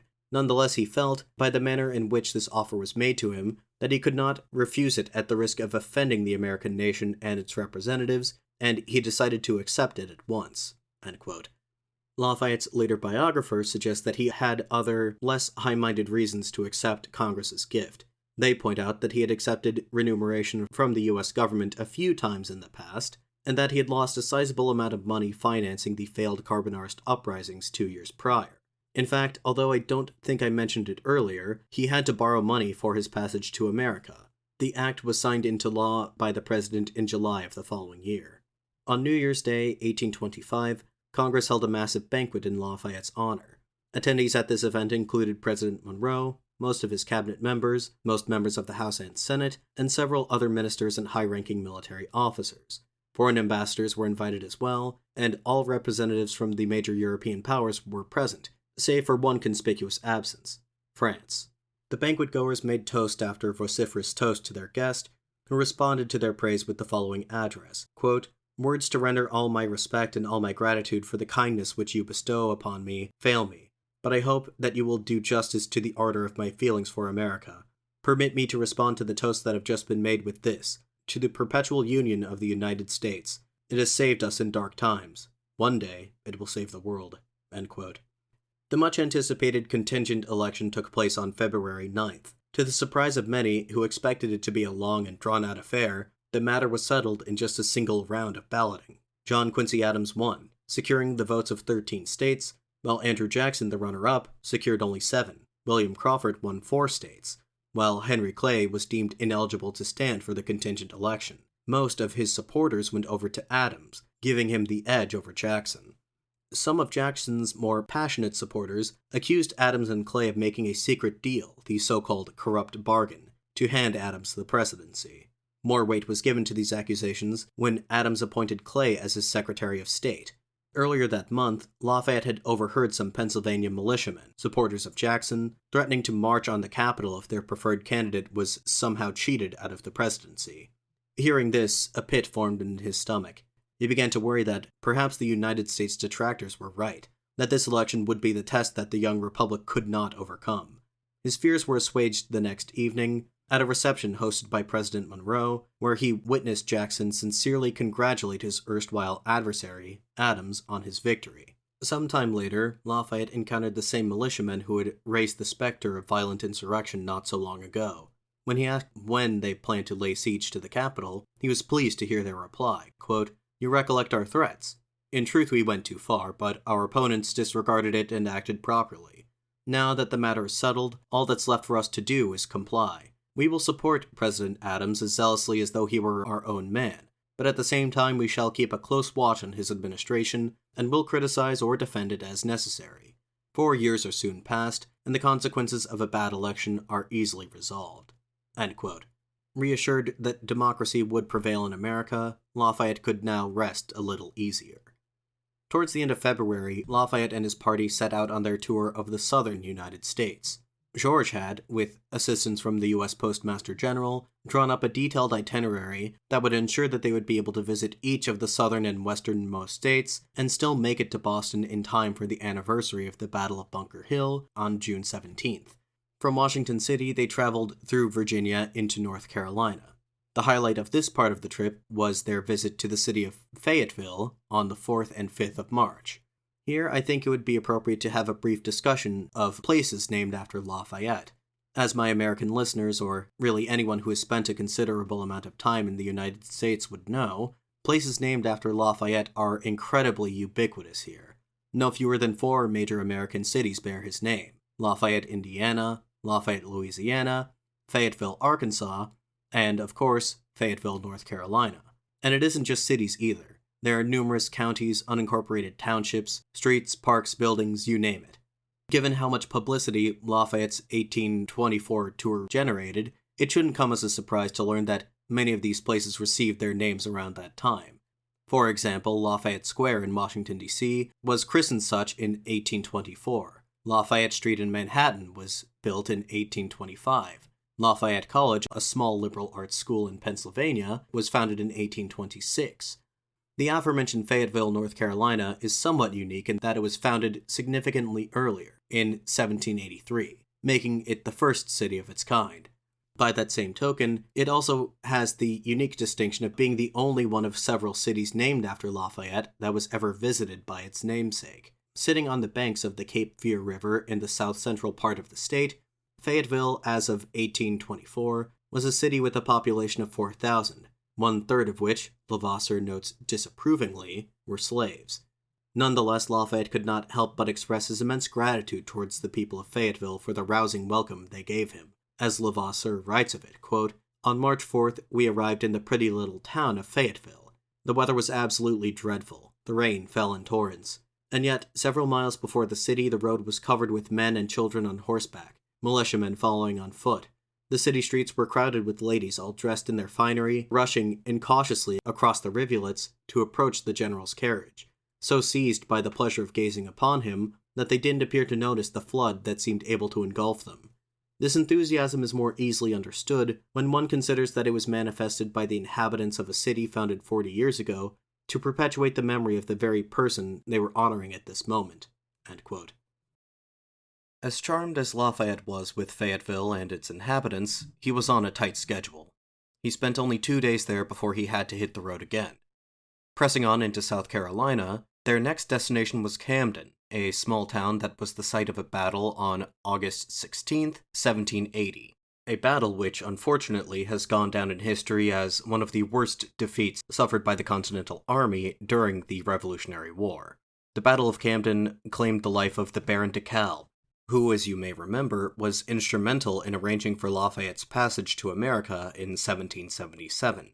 Some inhabitants asked Lafayette if he would lay the cornerstone of a monument that they were building in de Kalb's honor. He readily agreed. This was a way to thank the Baron for the invaluable services rendered to him all those years ago, for which he was never able to truly express his gratitude before his untimely death.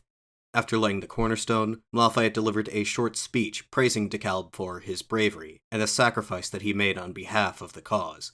Quote, "Even on unlucky days, actions have been performed which reflect the highest honor on the name, of which we are so justly proud, of the American soldier. Such have been the able conduct as a commander, the noble fall as a patriot, of General de Kalb.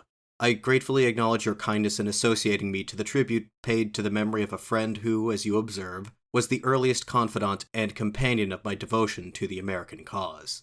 End quote. After this ceremony concluded, Lafayette and his party continued on to Charleston, where they arrived on March 15th. This was another significant location from Lafayette's past, as it was near here that he had first set foot on American soil all those years ago. While there were very few residents of the city for whom this event was within living memory, his arrival there had become a part of the city's lore. Lafayette spent 3 days being feted by the people of Charleston. During this time, he was able to reunite again with Francis Kinloch Huger. He apparently offered him a portion of the $200,000 sum awarded him by Congress, to express his gratitude for his attempt to help him escape from jail in Austria. Huger politely declined the gift. After departing from Charleston, Lafayette and his party went south, into Georgia. They stopped in Savannah and from there made their way west. As they pressed on, they noticed the area around them was appearing increasingly untamed. The roads were in such a poor condition that the carriages could not pass through, obliging the party to travel on horseback for long stretches. By the end of March, they found themselves in the westernmost part of the state, near the border with Alabama. This area, around the Chattahoochee River, was the ancestral homeland of the Muskogee Nation, alternatively known as the Creek Nation. Tragically, their time living here was nearly at an end, as Lafayette and company would soon learn. When they entered an inn deep in the forest to find lodgings for the night, they encountered 2 Muskogee men, hunters, who told them the whole sordid story. For decades, the Muskogee Nation had tried to resist the encroachment of European and American settlers. That struggle had come to an end, at least officially, a little over a month ago, on February 12th. That day, a group of Muskogee chiefs, most prominent among them a man named William McIntosh, signed a treaty with the United States government. Per the terms of the Treaty of Indian Springs, as it was known, the Muskogee would cede their land and resettle west of the Mississippi River in exchange for future monetary compensation. They were given just 2 years to vacate the land. As Levasseur writes, quote, 1827 was the year scheduled for their eviction, and it was not without sorrow that the Indians saw it drawing near. End quote. Understandably, many Muskogee were outraged at their leaders, McIntosh especially, for signing the treaty. When asked for his personal thoughts on the matter, one of the young huntsmen with whom Lafayette and company were conversing fell silent, with a severe look on his face. He angrily stomped on the ground and, gripping the handle of his knife, shouted, quote, "McIntosh has sold the land of his fathers. He has sacrificed us all for his greed. The treaty that he has concluded for us, it is impossible for us to break. The coward." End quote. Continuing deeper into Muskogee territory the next day, they soon reached the banks of the Chattahoochee River, which demarcates the boundary between Georgia and Alabama. There, near where the city of Columbus sits today, they encountered a large group of Muskogee, men, women, and children, who had all assembled there to greet Lafayette. Evidently, his reputation as a friend of the Native Americans that he'd earned during his diplomatic missions to the Iroquois all those years ago had not only survived, but had made its way this far south as well. One man, who Lafayette and the others presumed to be the chief, welcomed him in the following way, quote, "The chief approached him and said to him in English that all his brothers were happy to be visited by him, who, in his affection for the inhabitants of America, had never distinguished by blood or color, that he was the father dear to all races of men who inhabited this continent." End quote. As it turned out, this articulate man was not the chief but rather his son.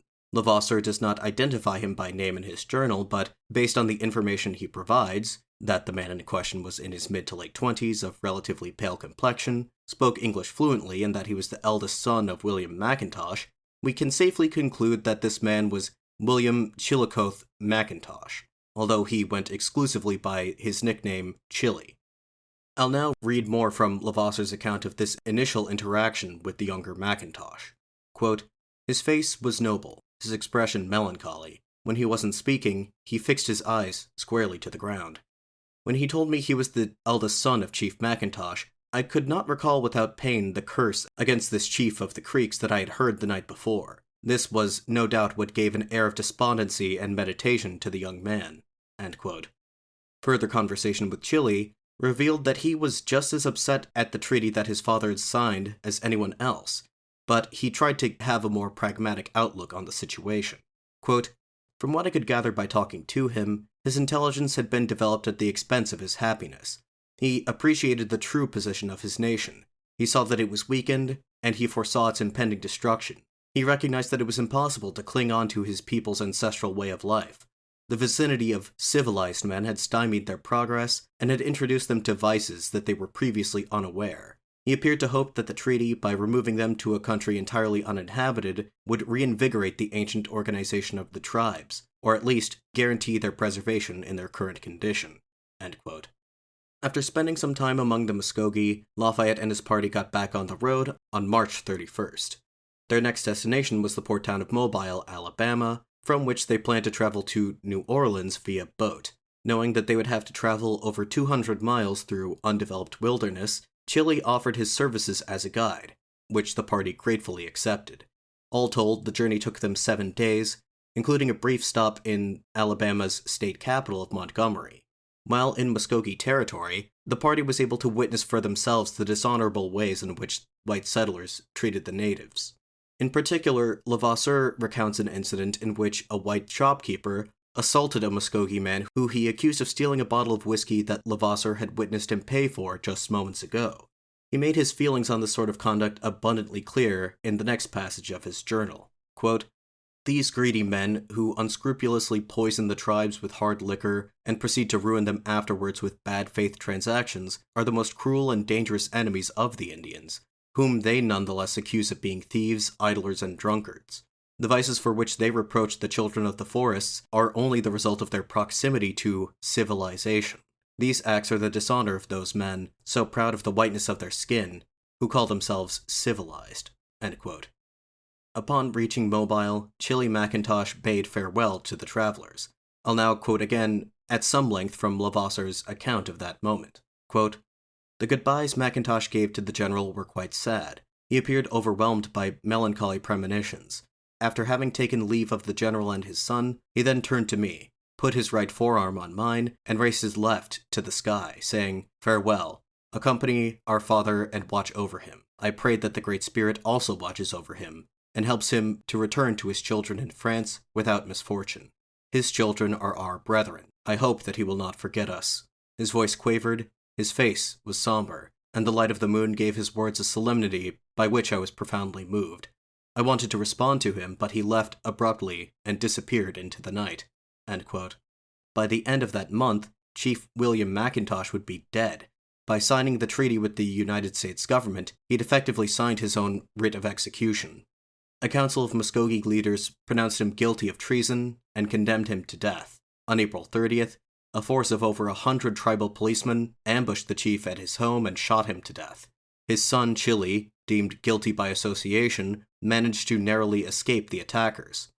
He was subsequently pardoned by the council, and 3 years later, he would lead the surviving members of his family into exile, eventually settling in Oklahoma, where the Muskogee Nation remains based to this day. The whole story of the Macintoshes and the Muskogee is really quite interesting, and there's a lot more that I had to leave out. Maybe someday I'll be able to talk about them at greater length, but for now we should continue on with our narrative. When the party reached Mobile, they took a day to rest before boarding the steamboat, which ferried them along the Gulf Coast to New Orleans. Around daybreak on April 10th, Lafayette and the others aboard the ship awoke to hear the sounds of cannon salvos and joyous cries coming from the shoreline. The exclamations were shouted in French, and for a brief moment as he was half asleep, Lafayette may have thought that he was back in his native country. In reality, they were near the New Orleans suburb of Chalmette, where Andrew Jackson led American soldiers to victory against the British during the War of 1812. As you'll recall from earlier in the series, Louisiana had been a territory of France until 1803, relatively recently in the grand scheme of things. The French language and culture still predominated there. In his address welcoming Lafayette to the state, the governor described Louisiana as a place where Frenchmen could enjoy the freedom that they were denied in their homeland. Quote, "Here you will acquire the sweet conviction that your generous efforts for the cause of liberty have not been unfruitful for those who share a common origin with you. This state, founded by the French, inhabited in large part by their descendants, enjoys completely as a member of the American Confederation the liberty for which you fought and spilled your blood. The wise use to which the French people have put their freedom here responds triumphantly to those who have proclaimed them unworthy of it, those same people who slandered you for having worked to win it for them." End quote. Lafayette spent about a week in New Orleans, within the warm embrace of the Francophone community there. As usual, numerous delegations representing a wide range of local organizations presented themselves to the general to pay their respects. Lafayette also made a point to set aside extra time for a group of African-American militiamen who had fought to defend the city against the British in 1815. Here, he commended them for their service, rather than vice versa, remarking, quote, "During the War of Independence, I often saw African blood shed with honor for the cause of the United States." End quote. Lafayette and company left New Orleans on April 15th. The city had made quite a favorable impression on them. Narrating their departure, Levasseur writes, quote, "It was not without genuine sorrow that we were leaving from these people who we had only known for a few days, but nonetheless had grown to appreciate very much." End quote. The next phase of their voyage would see the party travel nearly 700 miles up the Mississippi River by steamboat. It would take them 2 weeks to reach their next destination, St. Louis.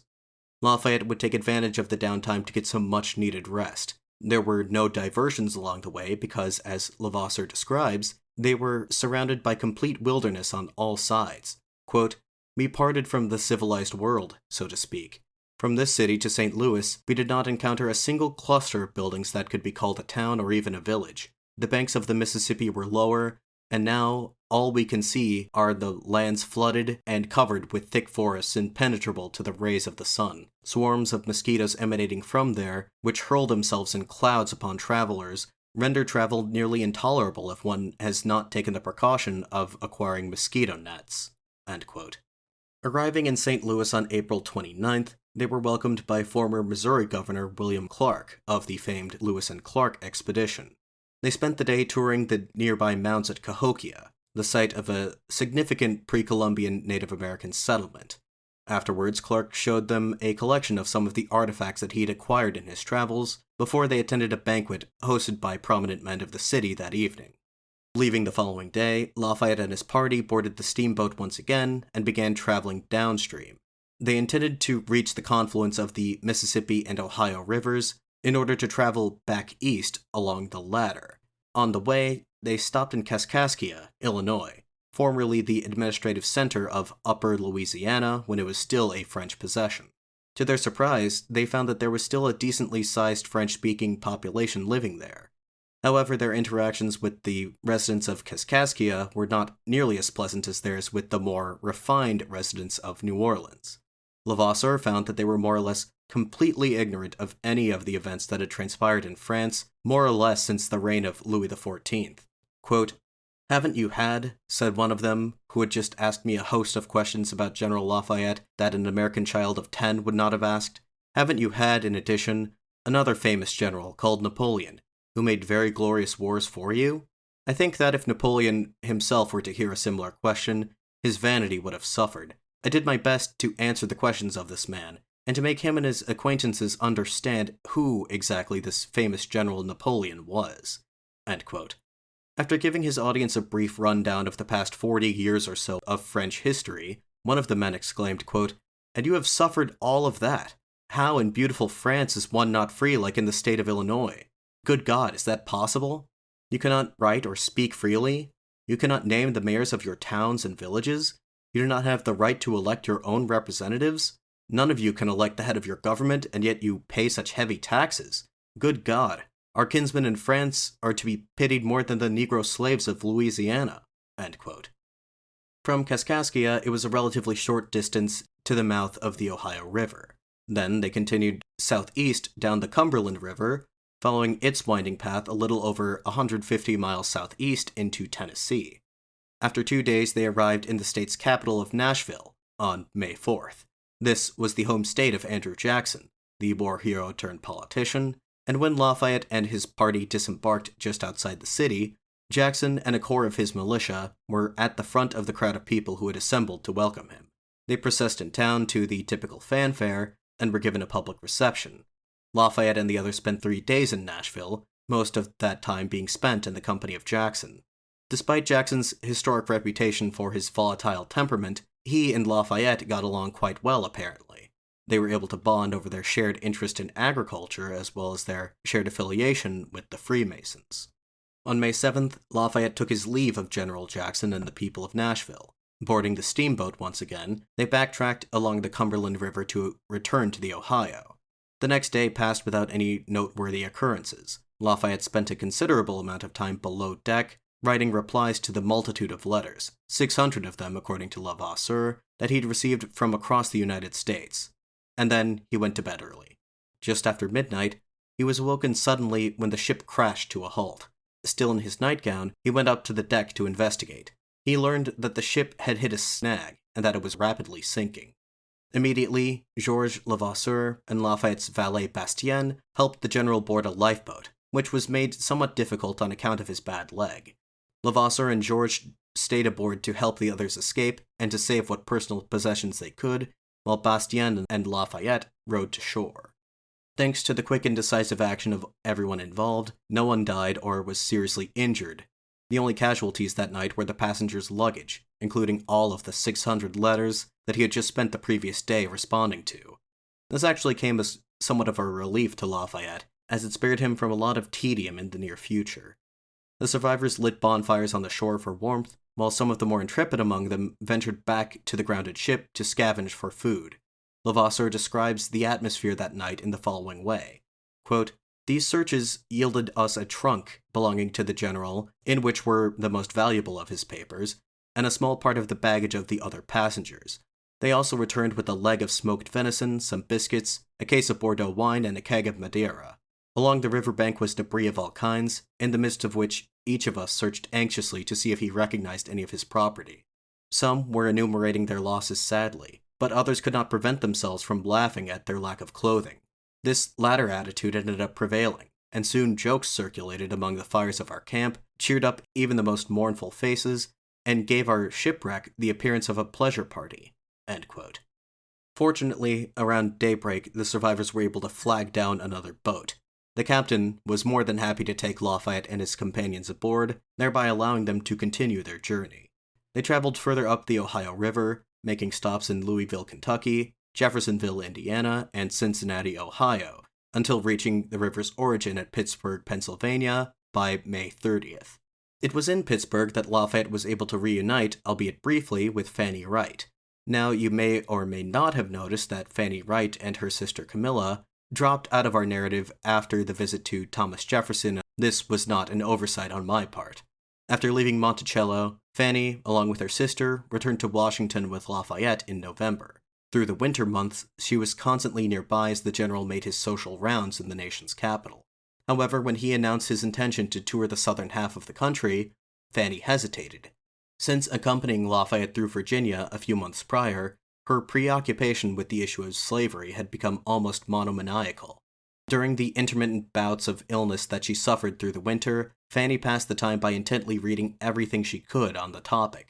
In a letter to a friend, she confessed that she was growing disillusioned, that she found the constant accolades which her friend received from slave owners to be insufferable. Quote, "I cannot write on this subject, and yet it preys so continually on my mind that I find it difficult to write on any other. The enthusiasm, triumphs, and rejoices exhibited here before the countenance of the great and good Lafayette no longer charm me. They who sin so gravely against the liberty of their country, against those great principles for which their honored guest poured his blood upon their soil, are not worthy to rejoice in his presence. My soul sickens in the midst of such gaiety, and turns in disgust from even fair faces or amiable discourse." End quote. Suffice it to say that, despite her attachment to Lafayette, she had no desire to follow him on his southern voyage. Serendipitously, it was at this same moment, as Fanny's path began to diverge from Lafayette's, and as she sought new, more proactive ways to challenge slavery, that a man named Robert Owen entered the picture. A successful textile manufacturer from Scotland, who initially gained notability for his projects to improve the welfare of his workers, Owen had begun to formulate a new political philosophy of radical social reform that later theorists referred to as utopian socialism. His object in coming to America was to establish an experimental community where these ideas could be put into practice. At the same time that Lafayette was setting out from Washington in mid-February, Owen arrived in the capital to deliver a few public lectures, at least one of which was attended by Fanny. She was immediately drawn to his ideas, and before long, she resolved to travel to southwestern Indiana to see for herself the new community that Owen had just founded there, called New Harmony. Fanny visited New Harmony in March and was very impressed by it, so much so that in the following weeks she began to conceive of a plan that she thought would bring about the end of slavery through the application of Owen's ideas. She would fully explicate this plan in a manifesto she published later that year, entitled straightforwardly, "A Plan for the Gradual Abolition of Slavery in the United States Without Danger of Loss to the Citizens of the South." I was unfortunately unable to find a full version of this text online, so in lieu of a direct quotation, I'll instead read historian Lloyd Kramer's summary of it. Quote, "Wright developed a plan to establish a cooperative farm that would gradually emancipate slaves, provide for their education, and eventually send them on their way to new lives as free laborers in other countries or elsewhere in the United States.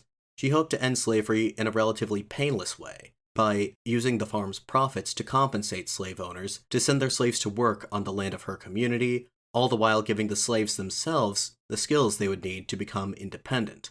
As Wright envisioned it, there would eventually be several of these cooperative farms, all following Owenite principles, easing the transition from slavery to freedom for the black population and creating the conditions for a free, interracial society in the American South." End quote. Fanny described this plan, or at least some prototypical version of it, to Lafayette when they reunited in Pittsburgh in May.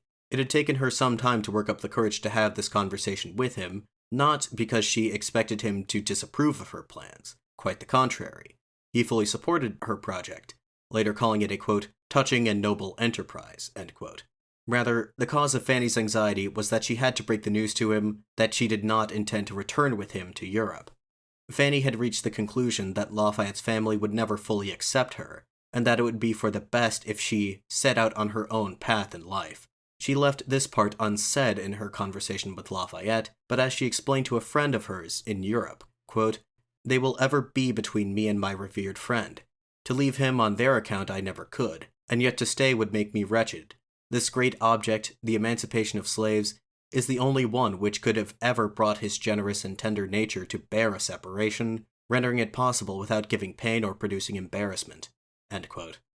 According to Fanny, Lafayette passed a sleepless night after their conversation, but in the end, he gave his blessing to her plan. He did have his reservations. Fanny's scheme closely resembled his own failed experiment with emancipation in French Guiana.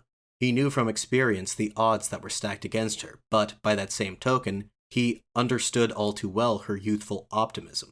Even if her experiment was doomed to failure, he could not bring himself to dissuade her from trying. He even tried to offer her $8,000, which, it bears mentioning, was equivalent to $260,000 in today's money, a considerable sum, but only a fraction of the amount awarded to Lafayette by Congress earlier that year. Nonetheless, Fanny could not accept the gift, and turned it down. The relationship between Fanny Wright and Lafayette would never be quite as affectionate as it had been before. That said, their mutual admiration remained throughout the years, as Lafayette would continue to speak fondly of Fanny to his friends, and vigorously defended her against her American critics. Lafayette departed Pittsburgh on June 2nd. The 50th anniversary of the Battle of Bunker Hill was only 2 weeks out, and he was still very intent on participating in the ceremonies.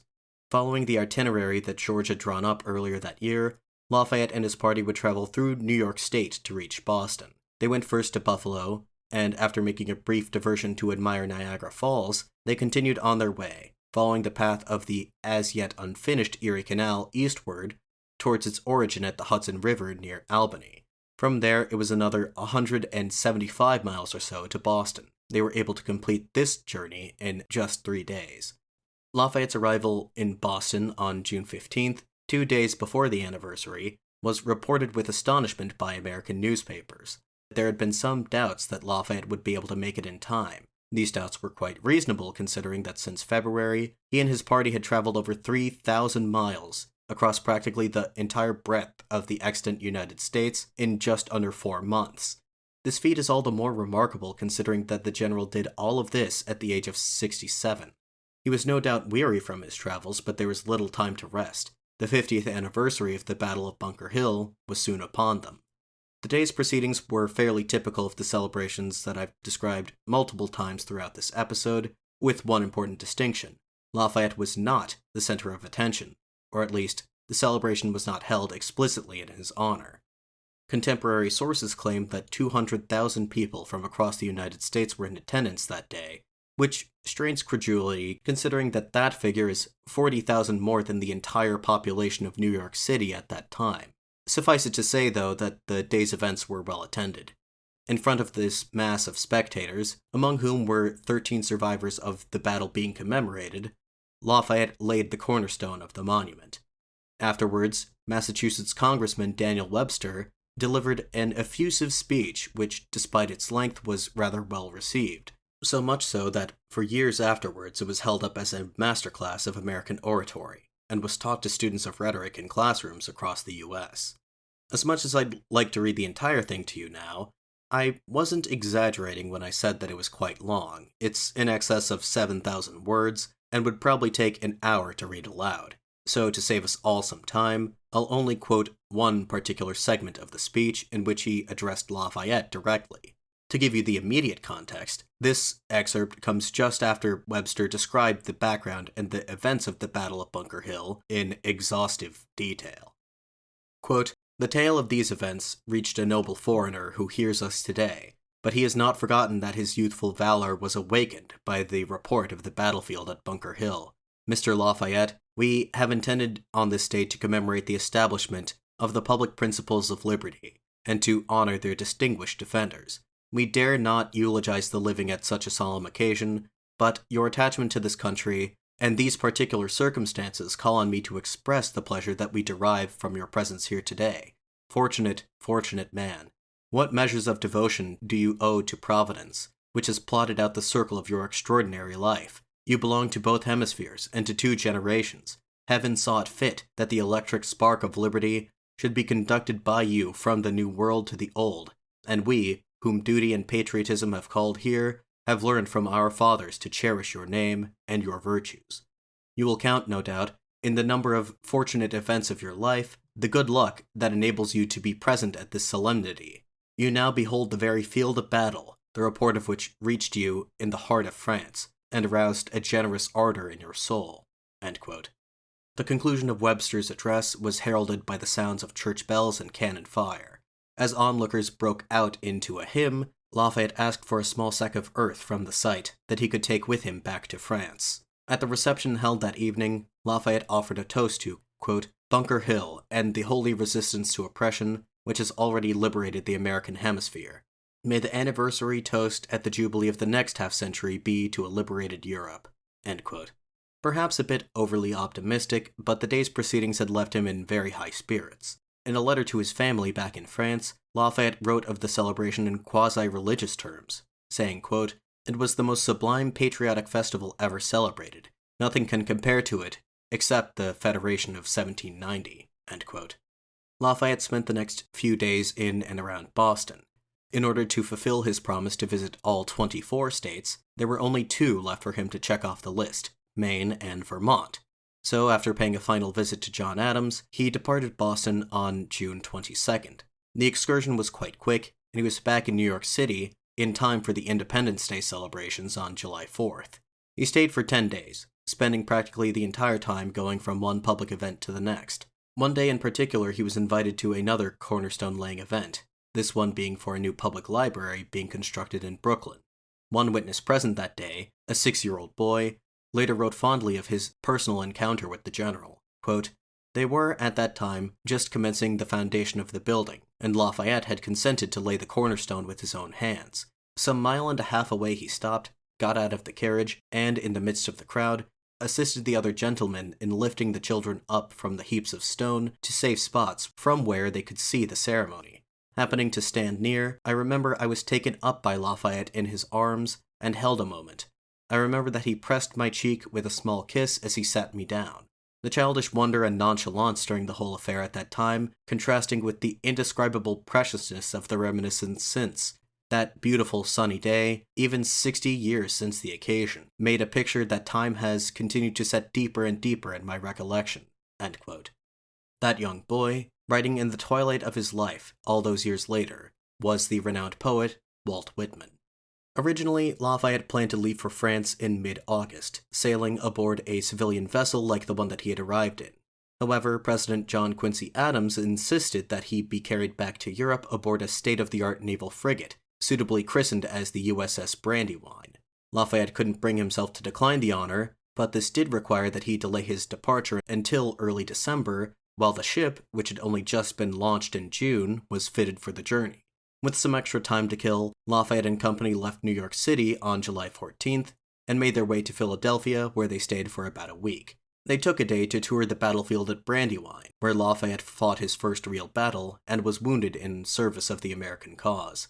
Accompanied by some surviving veterans of the battle, Lafayette was able to describe the course of events that day with remarkable clarity, pointing out the locations on the field where the combatants were positioned. And, although he would have been well within its rights to set the record straight that the cause of his limp was not, in fact, the leg wound that he had received that day, he decided that it would be better not to. Lafayette returned to Washington in mid-August, where he stayed as a guest of the president while he prepared to set out across the Atlantic. He decided to take some time to visit his friends Jefferson, Madison, and Monroe for what they all knew would be their last time. Of this emotional farewell, Levasseur wrote, quote, "I will not try to describe the sadness that presided over this cruel separation, which could not be alleviated by the hope that youth normally leaves. For here the men who bade each other farewell had all lived long lives, and soon the immensity of the ocean would preclude the possibility of them seeing each other ever again." End quote. Lafayette returned to the capital 2 days before his ship was scheduled to depart. As it happened, that day, September 6th, was his 68th birthday. To commemorate the occasion, President Adams arranged for one last state dinner in Lafayette's honor. According to Levasseur, the atmosphere that evening was somber, as, quote, "Each of us was too strongly preoccupied with the next day to be able to surrender ourselves to mirth. We already felt by anticipation the regret of separation." End quote. As the evening wound to a close, President Adams rose to give a final toast to the nation's guest. Quote, "General Lafayette, it has been the good fortune of many of my distinguished fellow citizens, in the course of the year now elapsed, to greet you. The less pleasing task now falls to me on bidding you, in the name of the nation, farewell. It would be superfluous indeed to recapitulate the remarkable incidents of your early life, incidents which associated your name in an imperishable connection with the independence of our Union. The part that you performed at this important juncture was such that a parallel could scarcely be found in the authentic records of human history. You deliberately and perseveringly chose toil, danger, the endurance of hardship, and the privation of every discomfort in defense of a holy cause to inglorious ease, the allure of rank, affluence, and unrestrained youth at the most splendid court in all of Europe. When the contest of freedom, which you entered as a voluntary champion, had closed, by the complete triumph of her cause in the land of your adoption, you returned to fulfill the duties of a patriot in the land of your birth. There, in a consistent and undeviating career of 40 years, you have maintained, through every vicissitude of alternating success and disappointment, the same glorious cause to which the first years of your active life were devoted, to the improvement of the moral and political condition of mankind." End quote. Expounding on the subject of Lafayette's more ambivalent reputation in France, Adams said, quote, "Go then, our beloved friend, return to the land of brilliant genius, of heroic valor, which claims you as one of her children in a long and illustrious catalogue of names. The name of Lafayette shall henceforth burnish into a brighter flame, for if in later days a Frenchman should be called to indicate the character of his nation by that of one individual during the age in which we live, the blood of lofty patriotism shall mantle in his cheek, the fire of conscious virtue shall sparkle in his eye, and he shall pronounce proudly the name of Lafayette." End quote. Then, Adams concluded by re-emphasizing the enduring gratitude of the American people. Quote, "Yet we too and our children shall claim you as our own. You are ours, by that more than patriotic self-devotion with which you flew to the aid of our fathers in their moment of crisis. Ours by that long series of years in which you have continually cherished us in your regard. Ours in that unshaken sentiment of gratitude for your services, which is a precious portion of our great inheritance. Ours by the tie of love, stronger than death, which has linked your name, for the endless ages of time, with that of Washington." End quote. It took several minutes before Lafayette, overcome with emotion, could steady his voice enough to utter a response. Quote, "God bless you, sir, and all those around us. God bless the American people, each of their states and their government. Accept this patriotic farewell of an overflowing heart, as such will be its last throb when it ceases to beat." End quote. On the morning of Lafayette's departure, an almost funeral-like atmosphere pervaded the nation's capital. As author Harlow Giles Unger posits, the masses of people who turned out onto the streets that day to bid farewell to the last surviving Major General of the Continental Army had some sense that they were witnessing the end of an era. As he describes the scene, quote, "A line of militiamen stood at attention on either side of the drive as the carriage rolled by. The president remained on the stoop, waving goodbye as Lafayette's carriage disappeared into the crowd on its way to the dock. The cannons sounded their customary 24 salvos, but instead of provoking the usual cheers, the shots echoed across an all but silent city. The thousands who watched his carriage pass by stood silent, almost in mourning. Their children, perched on their shoulders, clutched small flags in their hands, their voices too choked to sustain more than an occasional, 'Goodbye, Marquis.'" End quote. Before I bring this episode to its conclusion, there is one final thing that I'd like to discuss. Sometime in the first week of September, days before he was to set out across the Atlantic, Lafayette decided to pay homage to another famous revolutionary figure, Simon Bolivar. Now, Bolivar requires little introduction. In fact, I'd go so far as to say that if there is one figure from Latin American history that I'd expect anyone with even the most cursory knowledge of the subject to be familiar with, it would be him. For the eminent role that he had played in the Spanish-American Wars of Independence, contemporary observers naturally drew comparisons between Bolivar and Washington, Lafayette included. At the suggestion of some members of Washington's family, Lafayette sent Bolivar a gift, a pair of flintlock pistols that had once belonged to the first president of the United States. In addition, he enclosed a portrait of Washington and a lock of his hair, along with a letter, which I will now read an excerpt from. Quote, "I offer you my personal congratulations from a veteran of the common cause. I am happy to think that of all men, General Bolivar is the one to whom my paternal friend would have preferred to offer these gifts. What more can I say to the great citizen whom South America has hailed by the name of Liberator, and who, endowed with an influence equal to his disinterestedness, carries in his heart the love of liberty without any exception." End quote. Bolivar's response was heartfelt, reading, in part, quote, "Dear General Lafayette, I am unable to find the words to express the emotions welling up in my heart at this moment. Your high regard is a great glory for me. Washington's family honors me more than I would have dared hope. Washington was the noble protector of social reform, and you are the citizen hero, the champion of liberty. who served America with one hand and Europe with the other. Oh, what mortal could deserve the honors that you bestow upon me? I do not know what else to say. The honor that I feel is immense. I offer you all the respect and veneration that you deserve as the Titan of freedom." End quote. Bolivar's reply was sent from Lima dated March 20th, 1826. Lafayette would have already been back in Europe for some time by the time he would have received it. As the nation's guest watched America's shoreline recede into the distance that September day from the deck of the USS Brandywine, he did so content in the knowledge that even though he would likely never see his adoptive country again, his legacy there would endure. Now, it was time for him to return to the old world. For the indefatigable champion of liberty, there was still work to be done. We will return again in 2 weeks for the 18th and final episode of our series on the Marquis de Lafayette, as I stated at the top of the show. Afterwards, the podcast will go on a month hiatus and return on January 3rd with a new series.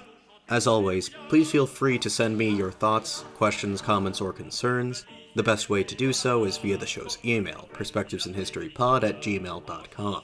More contact info can be found on the show's website, which I also encourage you to check out.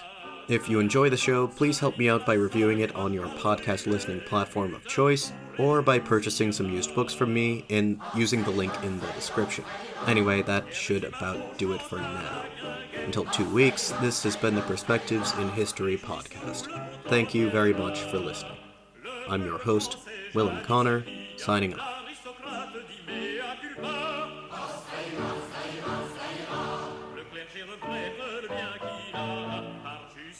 La nation l'aura par le prudent Lafayette. Tout trouble s'apaisera. Ah, ça ira, ça ira, ça ira, ça ira. Réjouissons-nous, le bon temps viendra. Ah, ça ira, ça ira, ça ira. Par les flambeaux de l'auguste assemblée. Ah, ça ira, ça ira, ça ira. Le peuple armé toujours se gardera. Le vrai d'avec le faux l'on connaîtra. Le citoyen pour le bien soutiendra. Ah, ça ira, ça ira, ça ira. Quand l'aristocrate protestera, le bon citoyen au délirira, sans avoir à le troubler. Toujours le plus fort sera. Ah, ça ira, ça ira, ça ira, ça ira. Le peuple armé toujours se gardera. Ah, ça ira, ça ira, ça ira.